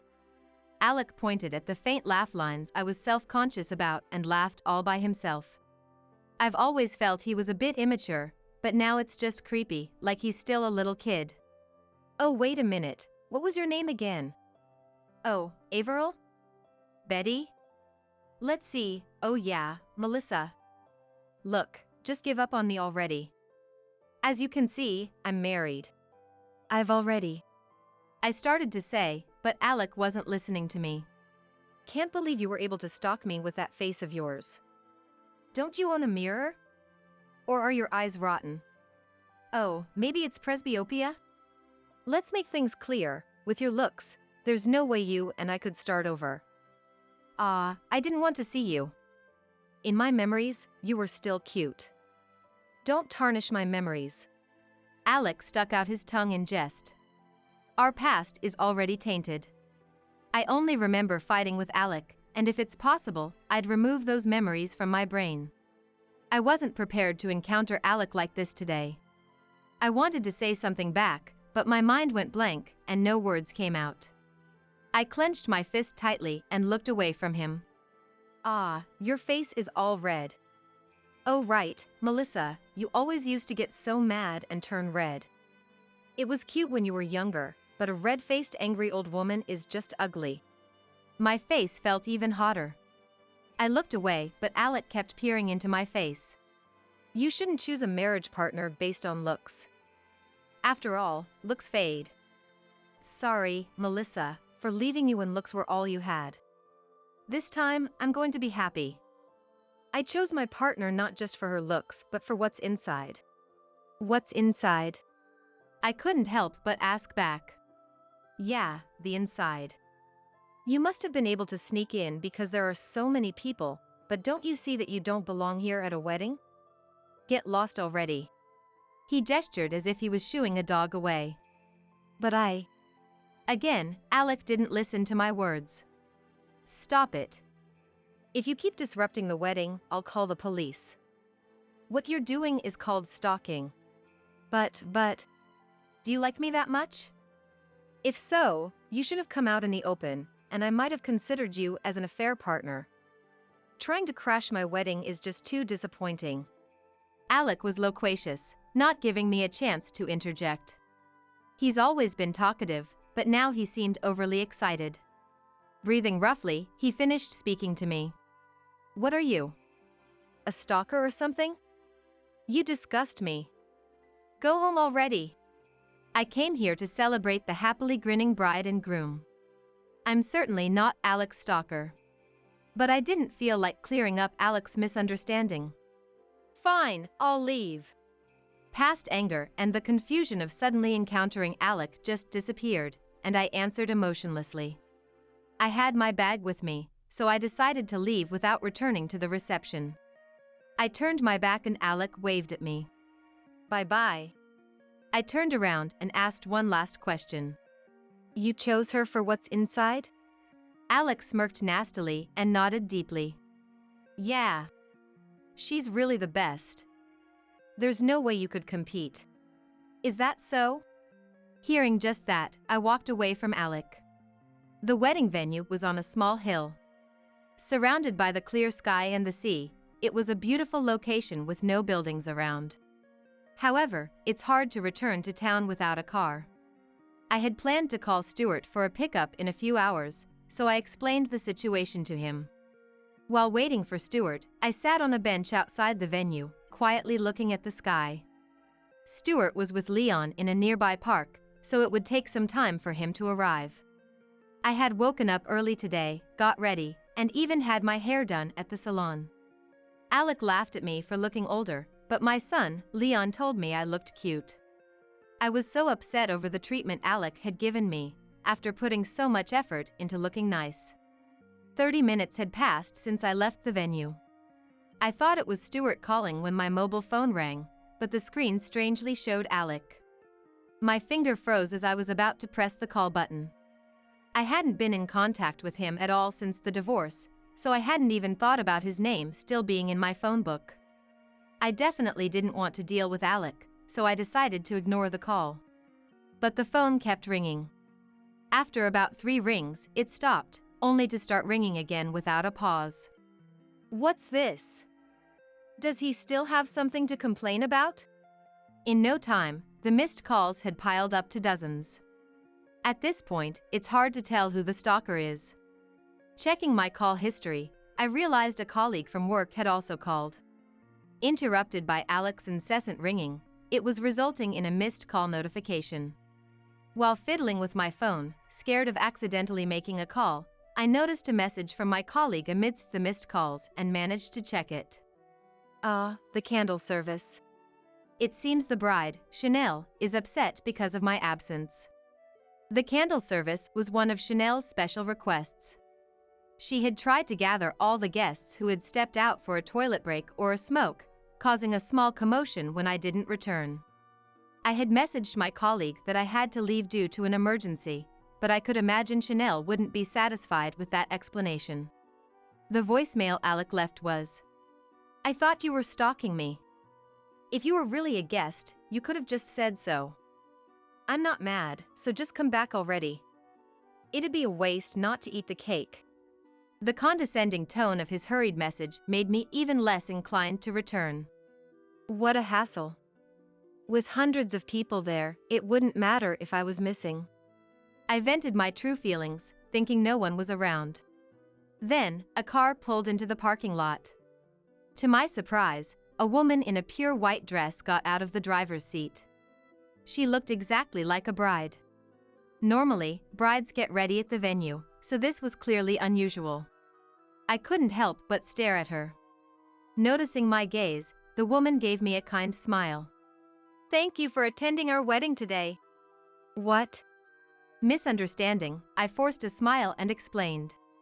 Oh, I'm a colleague of the bride currently at the reception. Are you about to have your ceremony? Lovely dress. Thank you.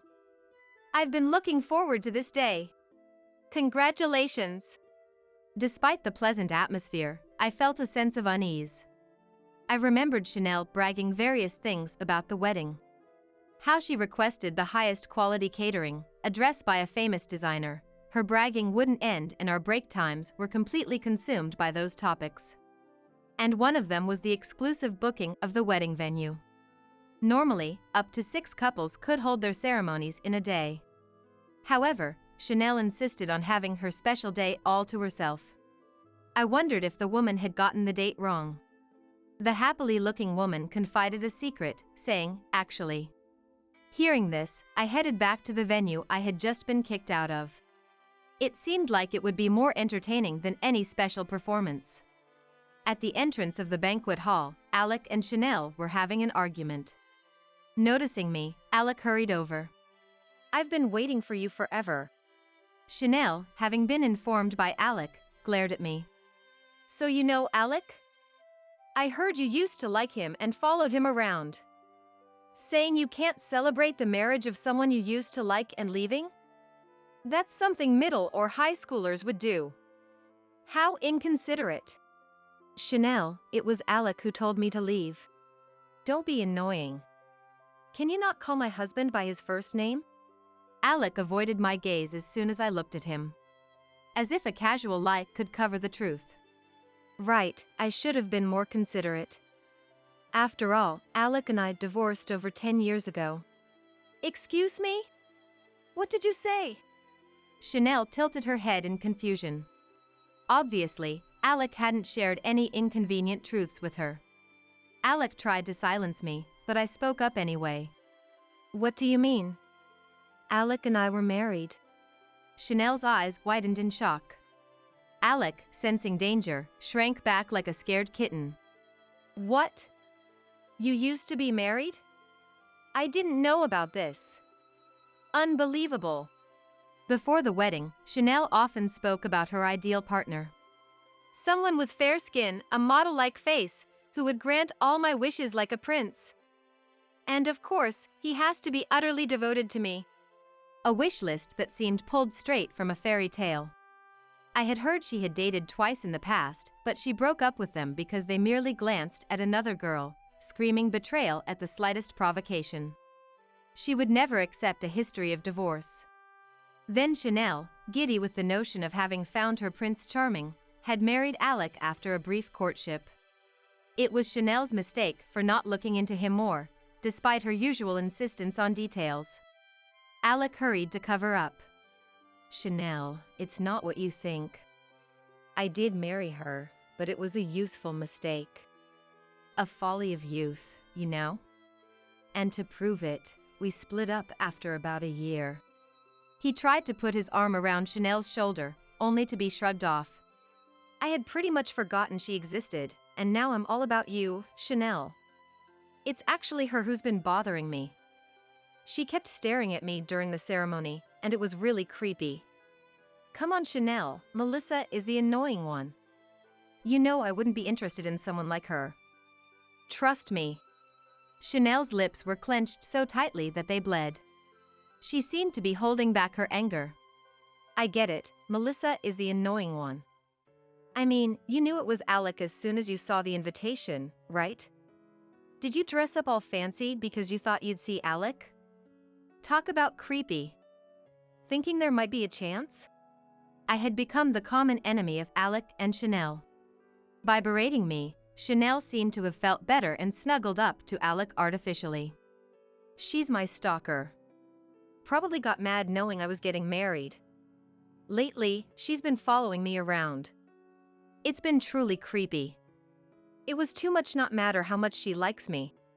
Stalking and then showing up at the wedding thinking there's a chance is just too creepy. They laughed together. A vulgar laughter that didn't suit the beautiful bride and groom.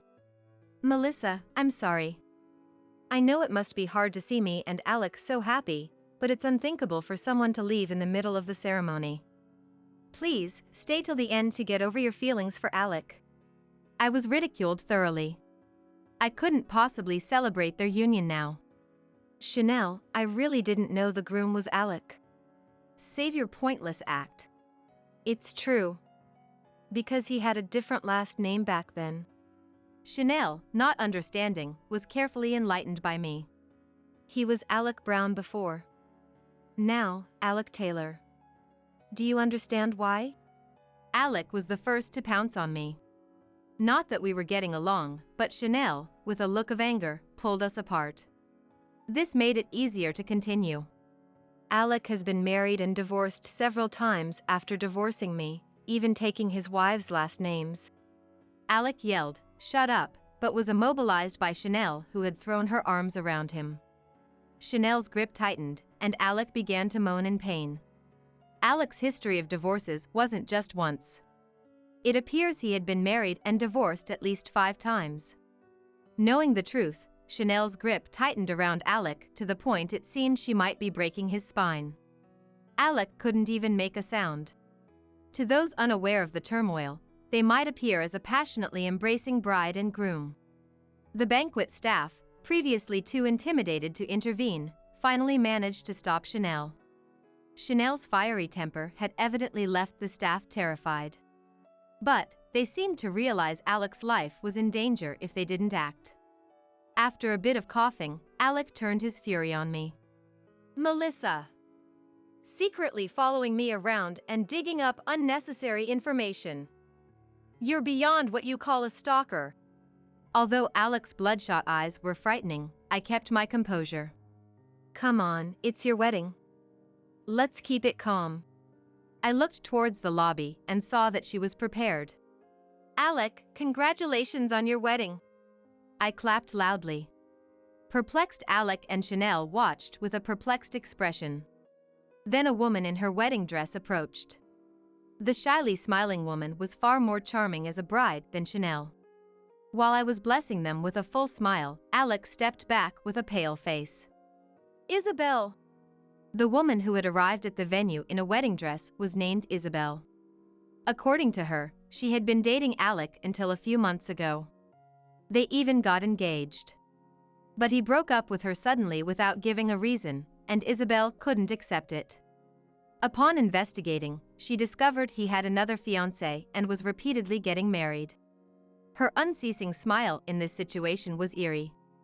Though skeptical of her story at first, the evidence of their relationship and the detailed records of Alec's past she provided made disbelief impossible. I've always been by Alec's side.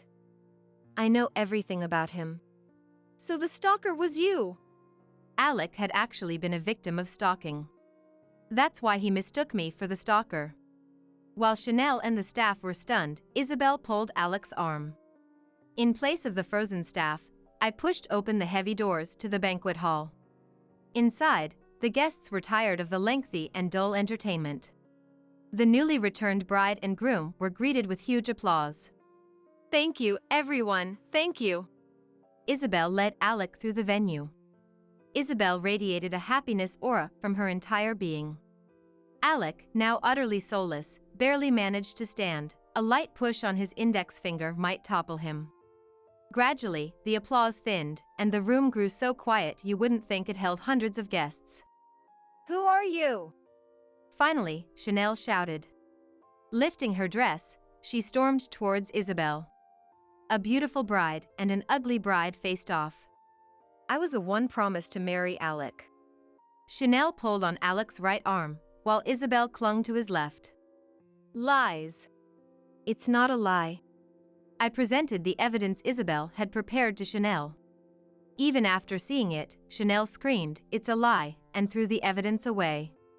A guest picked it up, and a game of telephone started spontaneously. While Isabel and Chanel fought, the whole venue quickly became aware of the situation. Even as the staff and both families tried to intervene, Chanel was too agitated to be stopped. Isabel laughed madly. Of course, the wedding couldn't continue, and the guests were practically kicked out. Alec, notably, had fainted on the floor. An incensed Chanel, not noticing Alec had collapsed, impressively trampled over his face. Isabel vanished after seemingly fulfilling her revenge. Though Chanel had been cheated on by Alec, she received no sympathy from anyone. Her disgrace at the wedding was too much to elicit even pity. Chanel came from a wealthy family, the only daughter. She dropped out of college and couldn't keep a job, so she was introduced to work at my company. Her only computer skill was internet browsing. Ignoring her simple tasks, she would bother us, busy with our work, endlessly bragging and complaining. A perfect example of self-centeredness. The forced attendance at her wedding, and our lack of fondness for her from the start, made sympathy impossible. Even Chanel's parents weren't on her side. Apparently, many guests were business contacts of her parents, who were furious at being embarrassed by her. Honestly, at least her parents could have defended her. But like Chanel, they must prioritize themselves above all. Like Chanel, they must prioritize themselves above all. Ironically, Alec should be thankful for the outcome, given he was supposed to be beaten up by Chanel. Yet for some reason, Alec showed up at my house, accusing me of stalking, when now it seemed he was the stalker. It's your fault. You past women ruined the wedding. Despite everything that happened, Alec is living with Chanel as planned, and yet he's complaining. You're happy you're married to Chanel, aren't you? No way. She's worthless. What? But you chose Chanel for her personality, didn't you? Well, yeah. I overlooked her looks and chose her for her wealth. That's a quality, right? Her family is well known around here for being rich.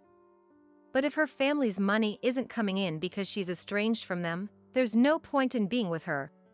That's what I thought. I wondered if two self-centered people might get along, but normally, they'd clash. Alec was just pretending to be a prince, hiding his true self. He often complained about how boring the countryside was during our marriage, but he mentioned one good thing about it. The culture of respecting men still existed. Indeed, Alec was treated as an honored guest at my family's home, so he got carried away. Moreover, he said rural women are simple. He hasn't grown in over a decade. No matter how much anger I show, he comes begging to me with a completely changed attitude. Melissa, do something. She's put GPS on my phone because she suspects me of cheating, and I'm locked up at home when I'm not at work. Actually, she quit her job and has time, so she follows me around and watches me sometimes. It's crazy, right? That's crazy. Right? She's the one who's crazy. But it can't be helped. Alec, you would cheat right away if she didn't do that, wouldn't you? It's natural for him to be suspected, as he has no credibility. Alec plays the victim, but he is undoubtedly the perpetrator. I can't even take a breather, let alone cheat. I hate this, I want to escape, Melissa, help me. Alec is nothing but a blemish on my life. Even his attempts to evoke pity is just repulsive. Just as I was getting fed up, a screech like a beast's cry echoed from afar. However, the source of the cry, charging like a gorilla, was Chanel. What are you doing here? How? You were out and I even left my phone at home. Chanel pushed the pale-faced Alec aside and whispered a warning to me. The GPS is also in his wallet and on his keychain, so I'm always watching him. Don't even think about stealing my husband. I could imagine Alec wanting to cry over such suffocating living conditions. Still, I have no sympathy for a habitual cheater. I wouldn't steal him. Be happy with Alec. I answered with a smile. Chanel tried to take Alec back, hugging him, but he stubbornly resisted. I don't want to go back. Come on, Melissa. Deep down, you still love me, don't you? His confidence was baffling. Love you? Impossible. I'm married too, you know. The front door quietly opened. I had asked Stuart, my current husband, to wait inside, feeling awkward about introducing my ex to him. But he couldn't stay away any longer due to the noise outside. Eek! Alec shrieked at the sight of the towering Stuart looking down on him. Trembling as if he'd encountered a man-eating bear, I teased him for fun. This man is being persistent. Can you do something? Stuart's eyebrows twitched at my words. Just that was enough for Alec to cling to Chanel and make a quick escape. Alec, frightened by the gentle bear, never showed up in front of me again. Whether it's because of the bear or he's sticking to Chanel in their newlywed life, I don't know. Thus, my peaceful days returned. I'm not good with confrontations, Melissa. I didn't know what to do to help when you were in trouble. Sorry. It's okay. You're protecting me, just being by my side, Stuart. Even with this look, there comes advantages. I always felt my size and intimidating presence were a flaw, but it turns out, just a glare can protect my family when needed. Not bad at all. Stuart and I shared a smile. Then Leon, wielding a toy sword, bursted in. I'll defeat the dinosaur. Suddenly, it was time for a play fight. Stuart is always casted as a dinosaur. Ah, I'm defeated. Got you. Mama, I came to save you. I defeated the scary dinosaur. Stuart effortlessly lifted Leon onto his shoulders. Brave sir, I won't cause trouble anymore. Please make me your ally. Okay. Let's protect Mama together. Yay! I have two reliable heroes by my side. The sight of Big Stuart and little Leon playing together is something I cherish. I want to protect this simple daily happiness. Dropping out and living off a pension, isn't that just like a dead weight who doesn't understand the struggles of the young? Caught in a fire and still not a bit spirited. Really, society's dead weight lives the longest, huh? Tiana, my eldest son's wife, said this laughing, without a hint of malice. It was the last straw for me. Don't think getting disowned is the end of it. Divine retribution will come one day. Just you wait. My name is Violet, I'm 75. When did it start? The words I mutter when I get moving became. Here we go. Ouch. Sometimes, I say them even when I'm not in pain. Back when my body issues were fewer than now, and I had just turned 60. A shocking piece of news landed between my recently retired husband, Cody, and me. Our eldest son, Ethan, not particularly bright and with kindness as his only trait, was getting married. Ethan wanted a family meeting, and Cody and I joyfully agreed. Who could have chosen our unremarkable Ethan? On the day of the meeting, Tiana, a well-dressed woman, appeared at our house. Not especially beautiful or flashy. But her behavior was elegant and refined, perhaps due to good upbringing, leaving Cody and me speechless. You didn't just bring some secretary pretending to be your girlfriend, did you? I couldn't help but ask Ethan. But as we listened to them, her background became clear. She was the daughter of a chain of Italian restaurants. With two older brothers, she wasn't expected to take over the family business. But if something happened to her brothers, Ethan might have to step in. I wondered if Ethan could handle such a responsibility, but the warm atmosphere between him and Tiana made it seem possible. They were more in love than I imagined. We approved their marriage, and they wed. Everything seemed perfect. Then one day, Tiana called. Oh, Tiana, what's up? Calling so suddenly. Violet. I heard from Ethan yesterday. Is it true that Cody dropped out? Yes, that's right. He was the youngest, and our parents couldn't afford to send him to school. Why do you ask? Dropping out was common and not unusual. And Ethan's parents' education had nothing to do with his marriage. I optimistically failed to understand the intention behind her question. And you're not working now, right? Just retired. Enjoying a leisurely pension life. I replied with a laugh, but the air over the phone turned heavy. Tiana, something wrong? I'm a bit confused. So, you're saying he never really accomplished anything in society and now just lives off a pension? What? Both Cody and I had worked and paid taxes. I didn't know if we contributed to society, but we hadn't been a burden. I didn't understand her point, but I felt looked down upon. Finally, that day, she said, "Let me think about this," and hung up. Wondering if I should tell Ethan about this, I consulted with Cody. Tiana's intentions aren't clear, and it might be a misunderstanding. Let's wait and see. That's what happened. 2 months later, Ethan and Tiana visited us during a long vacation. I hoped that Tiana had misunderstood something about the dropout issue. For their visit, I prepared seasonal ingredients and fancy seafood. But, what's this? Tiana, who came to help in the kitchen, looked at the ingredients and got furious. There were no known allergies, and serving shrimp and crab wasn't unusual. I had no idea why she was so angry. "Who decided to have a meal like this?" Well, it was Cody. "He did it because you guys were coming over. He is on a pension, right? Living comfortably off the big taxes we worked hard to pay. Please don't indulge in luxuries like everyone else." Hey! That's no way to talk. We don't even indulge in luxuries normally, and we've been paying into our pension all this time. That's the problem with you people. You benefit from everything, from healthcare to pensions, while young people like us work hard, knowing our future pensions will be almost non-existent. If you have money for luxuries, donate it to the younger generation. While I stood there dumbfounded, she sighed again.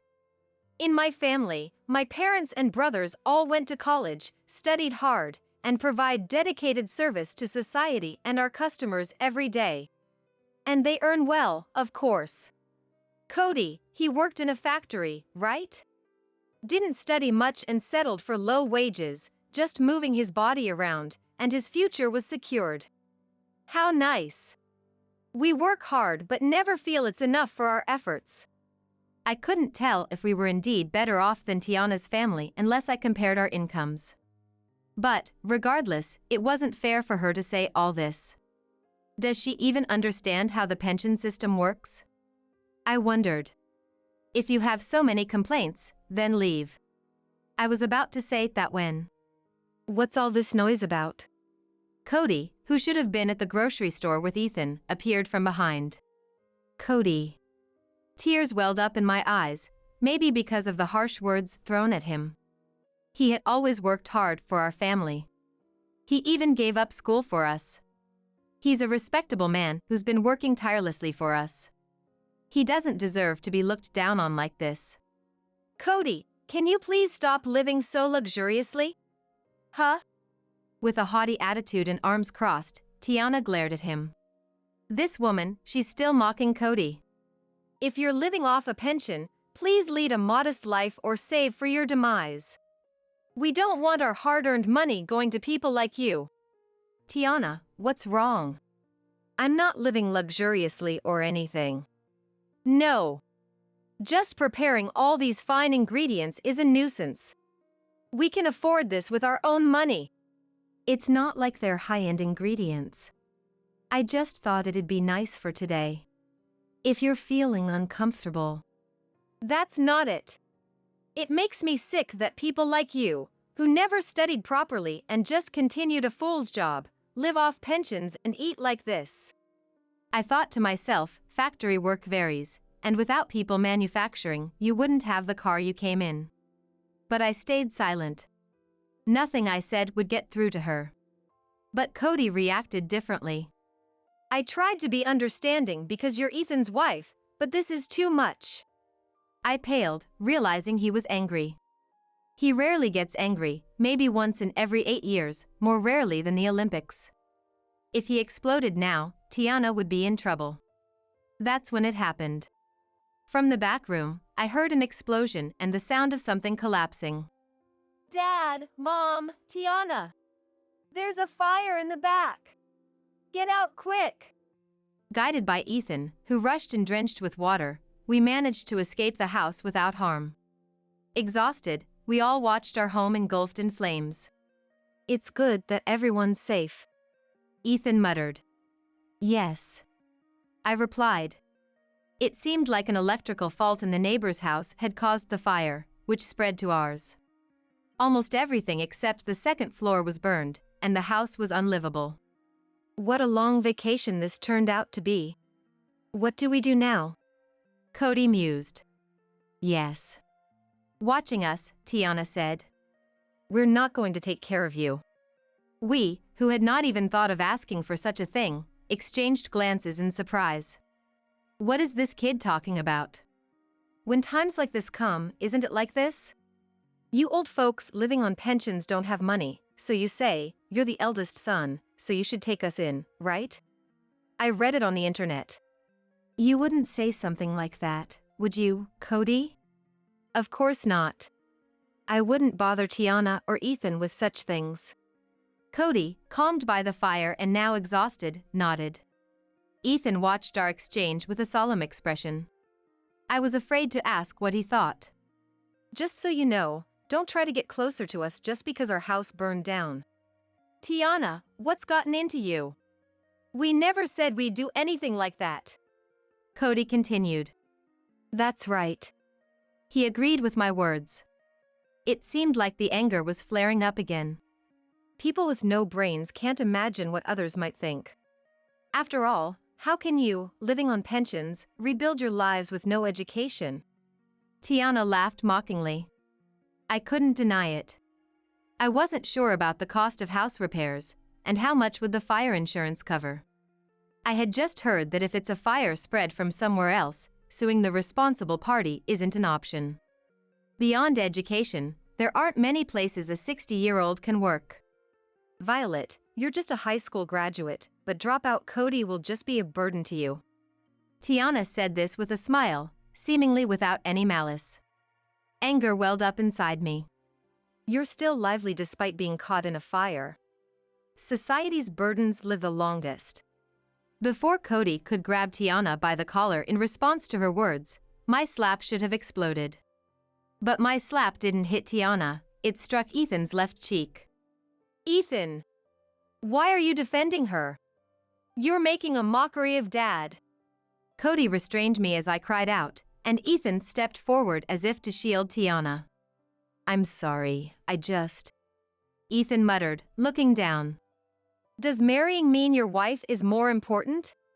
Are we, your family, nothing to you? It's not like that. But I love her too, so whether she's wrong or right, I can't choose. My dear Ethan, whose only good trait was his kindness, had become merely indecisive. I had carried and raised Ethan with care. I understood his feelings. I would have liked to support his kind heart if possible. But I just couldn't get along with Tiana anymore. That's enough. Dad and I will cut ties with her. We won't see you either. I couldn't bring myself to say cut ties with Ethan too. My weakness was apparent. I might be called pathetic, but I just couldn't bear to easily sever ties with Ethan. I never imagined spending the last years of my life like this. My body trembled, whether from fear, anxiety, or the excitement of my outburst. And so, my husband and I, and Ethan and his wife, started walking separate paths. 10 years later, after various circumstances, we were living with Cedric, our second son, and his wife. 2 days after the fire, when Cedric was supposed to visit, I contacted him. "Why don't you live with us?" He said it so casually, and we've been living together ever since. Cedric's wife, Caddy, had been unwell since giving birth and struggled with household chores. Then came our house fire. It goes without saying that Cedric's suggestion to live with us had an ulterior motive. But in exchange for doing household chores, living rent-free was a good deal for us. Even if the household chores meant playing with the grandchildren or cooking, being able to see them grow up every day was a reward for us. We shared household duties with Caddy, and we took over entirely when she felt unwell, so there was no inconvenience at all. Living with us might actually be easier for them than when it was just the two of us. I never really minded or felt dissatisfied, but Cody isn't much of a housekeeper. After cutting ties with Tiana and leaving our burnt house, I felt a daily happiness, as if the words disposal of unnecessary items, huge success, were floating in my head. Then, one day, after finishing dinner and about to serve cookies I made with my grandchildren, the doorbell rang. "Hello?" Caddy answered in her usual manner. Help! And from the monitor came a voice. Those grave words made us brace for some emergency. Tiana? Caddy looked bewildered, alternating glances between the monitor and us. Eh? Tiana? I couldn't believe it and looked at the monitor, where Ethan and his wife stood. "What are you doing here?" I couldn't help but ask. "Please, we apologize for everything in the past, just help our company."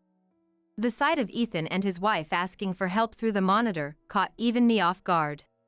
Worried the neighbors might think oddly of Cedric's family, I hurriedly opened the door. What's this all about? Why so sudden? I asked. Behind me stood Cody, and a little further back, Cedric watched us with concern, protecting his children and Caddy. "Our family business is about to go bankrupt."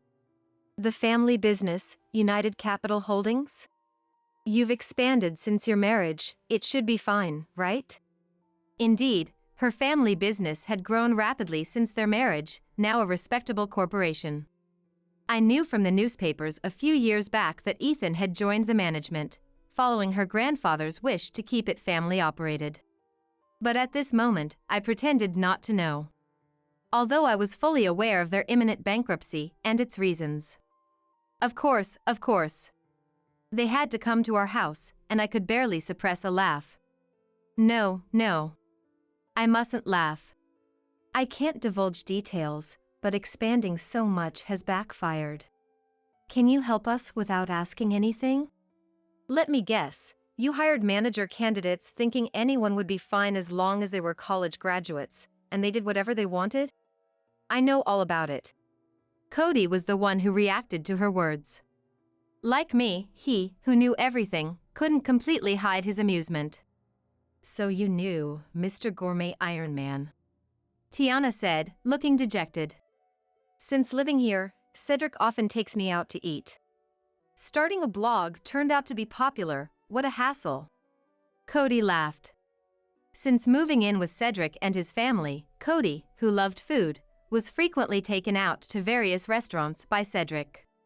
He started reviewing the flavors on a blog, which became popular for its honest depiction of minor local eateries. Now, he even writes articles for magazines, introducing recommended gourmet maps. Gourmet Ironman was his pen name. His articles were so influential that celebrities often visited the restaurants he reviewed. Cody, once mocked as a dropout living on a pension, now earned his income solely through his talent for writing and popularity, regardless of his educational background. "I saw you entering a restaurant I know and realized you are the Gourmet Iron Man. Please, Cody, I apologize for the past, but can you feature our restaurant on your blog or in the media?" Ethan added. "I know it's too convenient, but I'm asking too." I had once cared deeply for Ethan, no doubt about it.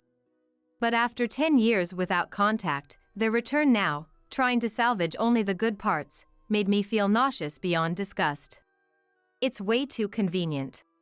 Even if you apologize, your mindset hasn't changed, has it? We're still living on pensions, you know? Can you still apologize despite that? Tiana responded to my words. "I can apologize," she responded immediately. "Your pride and beliefs are so flimsy. You insulted us over something so trivial that you can apologize so easily? That is. Isn't it because people like that are in management that the store's business is getting worse? Always about money, no passion in what they do. Say whatever you want to me. I'll take it as my punishment. But please, the article about our store." At that moment, "Well, that's a bit of a problem," Cody said. "What?" exclaimed Tiana. "Didn't your family also runs a Japanese restaurant called Sakura besides Italian place, Ruble D?" "Yes." "And the ramen place, Ramen Master, right?" "Yes, but what does that have to do with anything?" "I knew about Ruble D since you got married, but I didn't know much about the managing company, so I ended up writing bad reviews for the other places too. Just the day before yesterday. What? She was frozen by Cody's revelation. The magazine asked me to write a critical piece on these places. They said they've been getting bad reviews lately and wanted to feature them. So I wrote exactly what I saw. I even spread rumors about the poor attitude of the managers, which I heard from another writer during my visit. The ramen place served bowls with fingers in them, and the Japanese place lacked cleanliness. Some dishes were served cold, as if they were frozen. Isn't that a bit much? I also heard about this from Cody, saying, I might have written something bad about Tiana's family. That's how I learned about her family situation. It was more of a disclosure of facts than bad-mouthing. What else was there? Cody muttered as Tiana started to tremble. Did you write about everything? It was my way of showing care. I thought it was unfair for customers to suffer losses. I've submitted the article today. Hearing about the submission, Tiana, who was clinging to Cody, and Ethan both collapsed weakly on the spot. You're kidding, right? She murmured. Education doesn't really matter in the end. If we take care of things one at a time, everyone gets equal results, and even small talents can grow with effort. Like Cody. Your family only hires college grads, which isn't bad, but you can't judge someone's character by a resume. You look down on people too much. Did you learn something? At my words, Tiana contorted her face and apologized. I'm sorry. She must have realized how shameful her behavior had been towards someone she had once cut ties with. She apologized and left. Ethan also said, I'm truly sorry for forgetting the kindness of those who raised me and for constantly choosing the wrong path. And with tears, he followed Tiana. I wish they had realized this sooner but didn't say it aloud. That's your path. Keep going. Even though we cut ties, a parent's heart remains. After Cody's article was published, it became a hot topic online, and Tiana's family's store lost customers. Reports said they were using expired meat and mislabeling products. It became apparent they were a conglomerate of scandals and closed all stores within a year. Bankruptcy. From what I hear on internet forums, Ethan and Tiana divorced after that incident. Tiana struggles to find work outside the food industry and lives alone in a cheap apartment. Ethan was seen working part-time at a discount store near their old home. There were arguments heard from their home before the bankruptcy, and their marriage deteriorated as the business did. Both cut off ties, and though I can't confirm the truth, I hope Ethan learns what's truly right for him through these hardships. If we ever meet again, no, I'm still too angry. They should suffer and learn from society. As for me, I've recovered from an illness a few years ago and am now living happier and healthier, all thanks to the dedicated support of Cedric and his wife, and the joy of my grandchildren. And most of all, it's thanks to my precious husband who heals me. Caddy has grown much stronger and is now a powerful mom. Caddy says, it's starting to look like you. That said, I was supposed to be ladylike. It's strange. I do see similarities in the way we scold our grandchildren or when I'm admonishing Cedric. It's strange how non-blood-related family members can resemble each other. I want to continue watching over Cedric and his family. Since recovering, I've started going on walking dates 3 times a week to a nearby park with Cody. It's a small joy, but it feels like returning to my youth, and I'm happy. I'll keep taking care of my health and enjoy this once-in-a-lifetime life. You're replaceable. You're fired. Elaine, the president's daughter, spat out at me. I had reached my breaking point. Without retorting to her words, I quietly accepted my dismissal. Understood. If I must leave, then so be it. Emotion had drained from me. I responded in a voice lacking any spirit. Well, goodbye then. She waved at me, her face brightening with relief. I started preparing to leave the company I had once been grateful for. Then, I shall resign. On my last day, I went to say goodbye to Elaine. It was already too late for her. Not only was I leaving, but I also decided to leave a parting gift for the company. Would you reconsider your resignation? Elaine asked me, tearfully. Ridiculous. She was the one who fired me. I am Bonnie, 40 years old. Living alone in urban, I'm single and have devoted my life to my job. My parents live in another state, quietly enjoying their retirement. Both my parents were salespeople, which probably influenced me. From a young age, I was good at negotiating and getting along with people, whether getting extra prizes from the candy store or winning over my classmates' mothers for fancy birthday gifts. I had always wanted to use my strengths in a sales career. Eventually, as an adult, I worked in various sales roles before joining this staffing agency through a mid-career hire. In this competitive industry, our small company struggled to sustain profits without contracts from large corporations. Amidst that, I was always the top in new contracts, labeled as the company's promising newcomer, which became my confidence and success. However, I also faced persistent harassment from Elaine, the president's daughter. She had once been in sales and enjoyed popularity as the president's daughter, but now, working in administration, she seemed to take her lack of fulfillment out on me with relentless jealousy-driven harassment. I'm off now. I would routinely report before leaving the office to visit clients. That day, I had a packed schedule with client appointments, so I quickly finished lunch with coffee at the office before heading out. Bonnie, if you use the hot water from the pot for your coffee, at least refill it before you leave. Elaine chided me. Sorry, I'm in a rush. Could you top it up for me? She asked as she came to refill the water boiler, part of her administrative duties. I hadn't used much water, and I made sure to use it before everyone's lunchtime, so there was still plenty left. Honestly, everyone complains that there's always less water after you use it. She griped. Really? I don't use much, but I'll be more careful. I replied. With an appointment waiting, I couldn't linger and quickly left the office. During a meeting with a client, an email was sent to all employees from Elaine. It read, "To all staff, for the pleasant use of communal resources, please adhere to the rules." Recently, some inconsiderate employee has been using a lot of the pot's water without refilling it. Although it's just one person, we ask everyone to use the company's resources responsibly. I thought, this is about me, isn't it? The email implied it was just one person, so if a witch hunt started at the office, Elaine would surely point fingers at me. Ridiculous. I still remember her poor attitude from my first greeting at the company. She must be really bored to bother with such petty harassment. I had no choice but to get used to her antics. After finishing the day's appointments, I returned to the office to submit my end-of-day report. It was past 7 p.m. Usually, no one is around at the headquarters at this time, but Elaine was still there. Oh, Elaine, you're still here? Wow, Bonnie, you are still working? She asked, clearly surprised as I approached. Sorry to startle you. Yes, I'm surprised. Were you really working this late, or were you out drinking?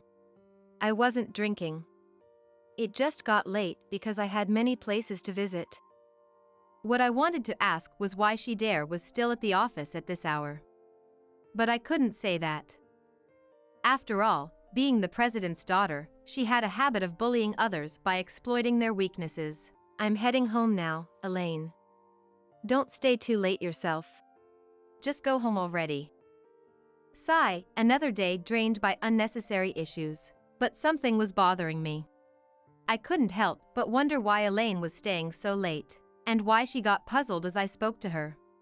Bonnie, can I talk to you for a moment? Elaine asked. What is it? I replied. It's almost the end of the month, right? I need to check something about the new client acquisitions. She said, Okay. I'll be back at the office by 5 p.m. The next day, as I came to the office as usual, what Elaine had mentioned felt unnatural.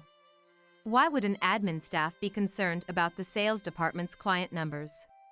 That's typically the responsibility of the sales manager, not admin. The day was packed with appointments again. A company I regularly visit wanted to start a new project and needed staff, so they asked our company for assistance, resulting in another new contract for me. That client is a major call center expanding rapidly, and my strong relationship with their representative means they contact me whenever they need staffing support. Back at the office, after reporting the new contract to my boss, I went to meet Elaine, who had been waiting. I'm back.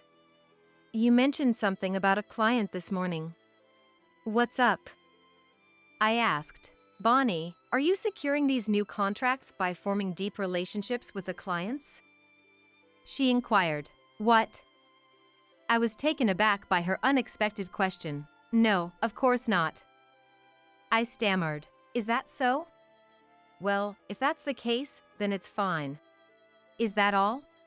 Yes, that's it. She replied. It felt weird. She waited all this time just to ask me that? While I was out working hard, she seemed to have nothing better to do. I don't feel comfortable about your question. Is something wrong? I asked. Nothing's wrong. She said, her expression mocking. Then why ask such a thing? I find it strange. Someone like you getting so many clients. She said. To me, it wasn't strange at all. It was due to my effort and expertise. What do you mean by someone like me? I asked. You don't seem like the sales type. I mean, with my looks and privileged background, I fit the sales role, but you don't, Bonnie. She implied. Sure, Elaine was attractive and had the president as her parent, seemingly living a charmed life. However, that's not what makes someone good at sales. Are you suggesting that because of my looks, I'm getting clients through personal relationships? I questioned. I didn't say that directly. She laughed. Feeling personally attacked, I left the office, passing by the laughing Elaine. I was so upset, I cried all the way home. As the month end approached, it was time to report this month's new client acquisitions and progress. Today was the day for that meeting. I had worked hard this month. With referrals from a major company and new clients met through acquaintances, I had secured 3 contracts, feeling very satisfied with my performance. Some months are dry, but this month, I felt proud of my achievements. This month I've acquired 3 new clients, bringing my total to 12. It was my turn to report my performance, so I shared as usual. But then the room started buzzing. What's going on? I whispered to my colleague David, sitting next to me.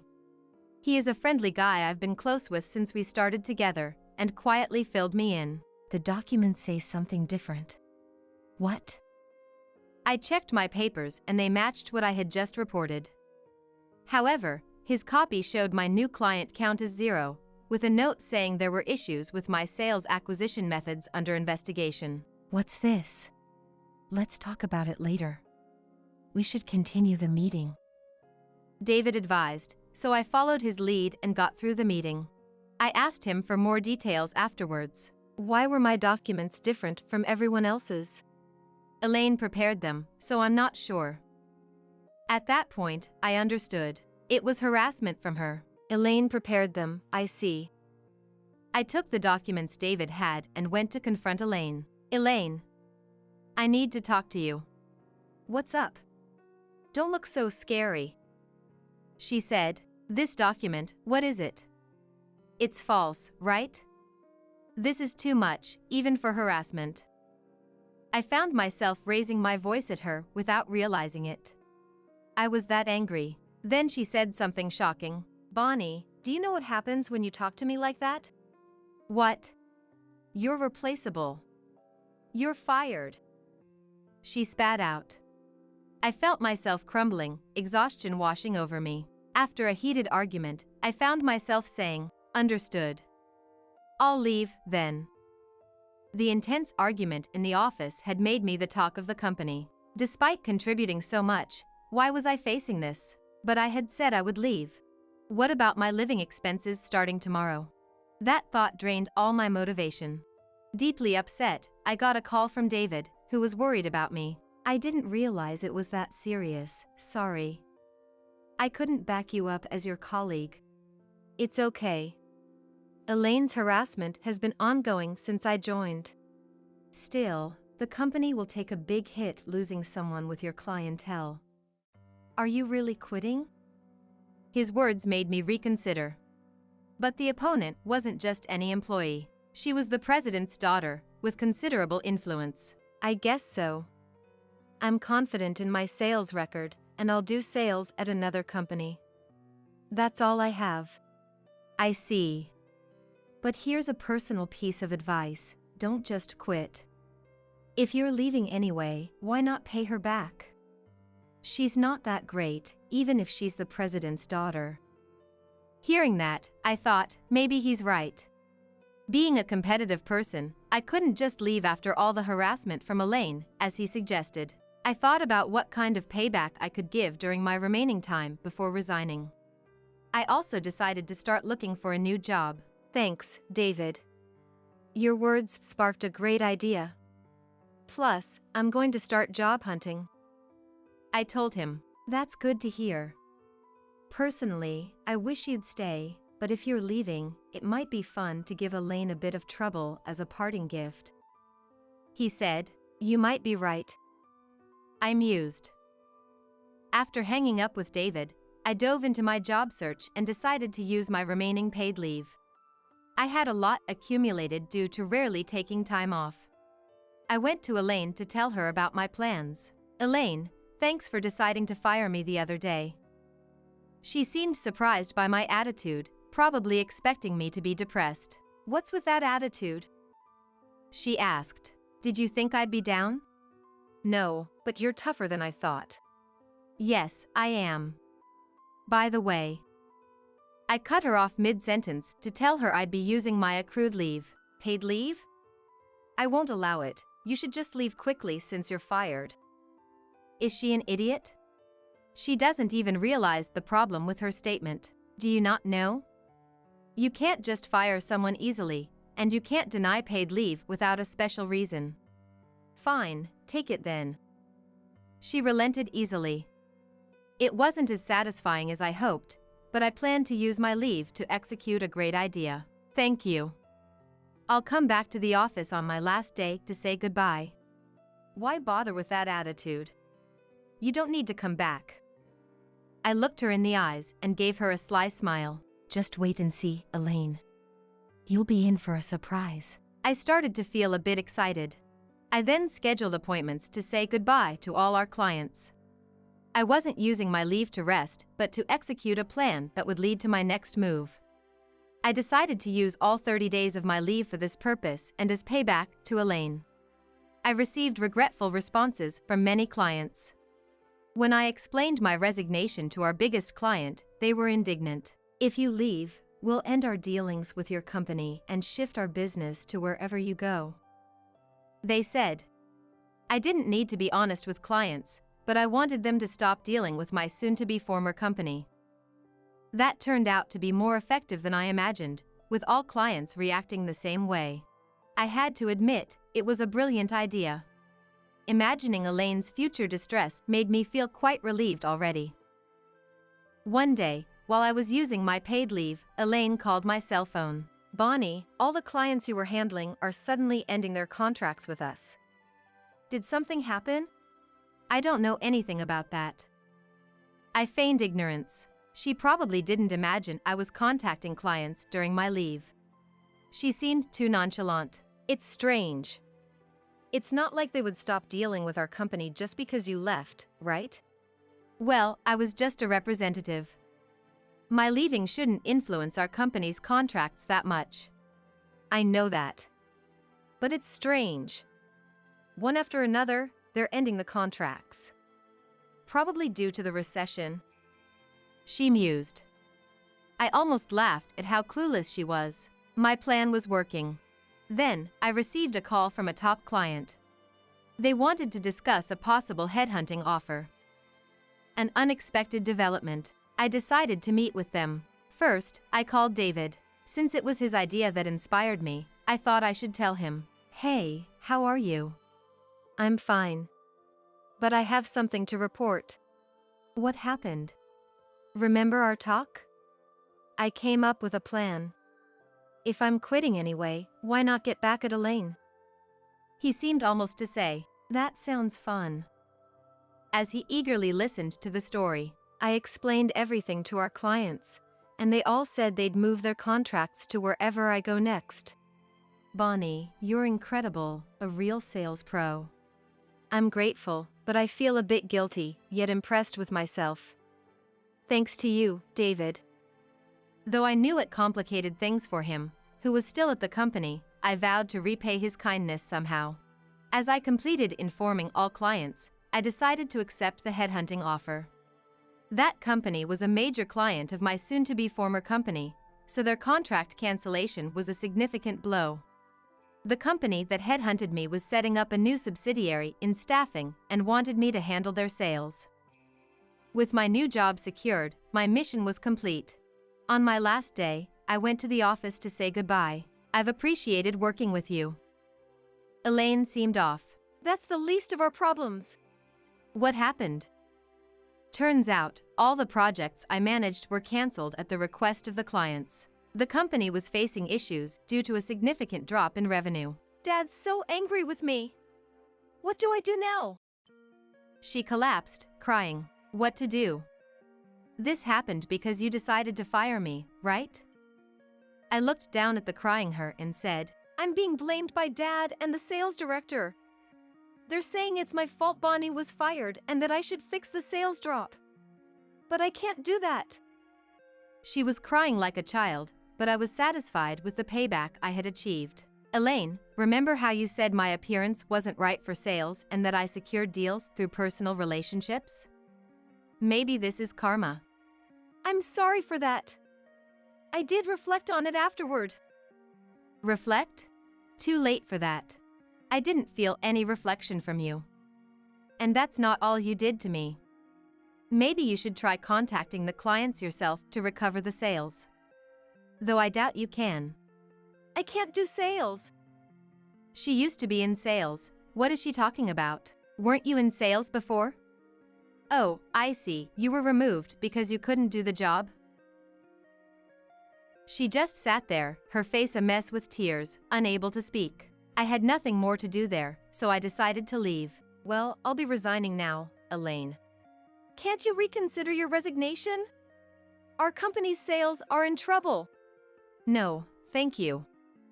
Thus, I left the company I had worked at for years. According to David, after my resignation, Elaine was blamed for the negative impact on sales caused by firing me.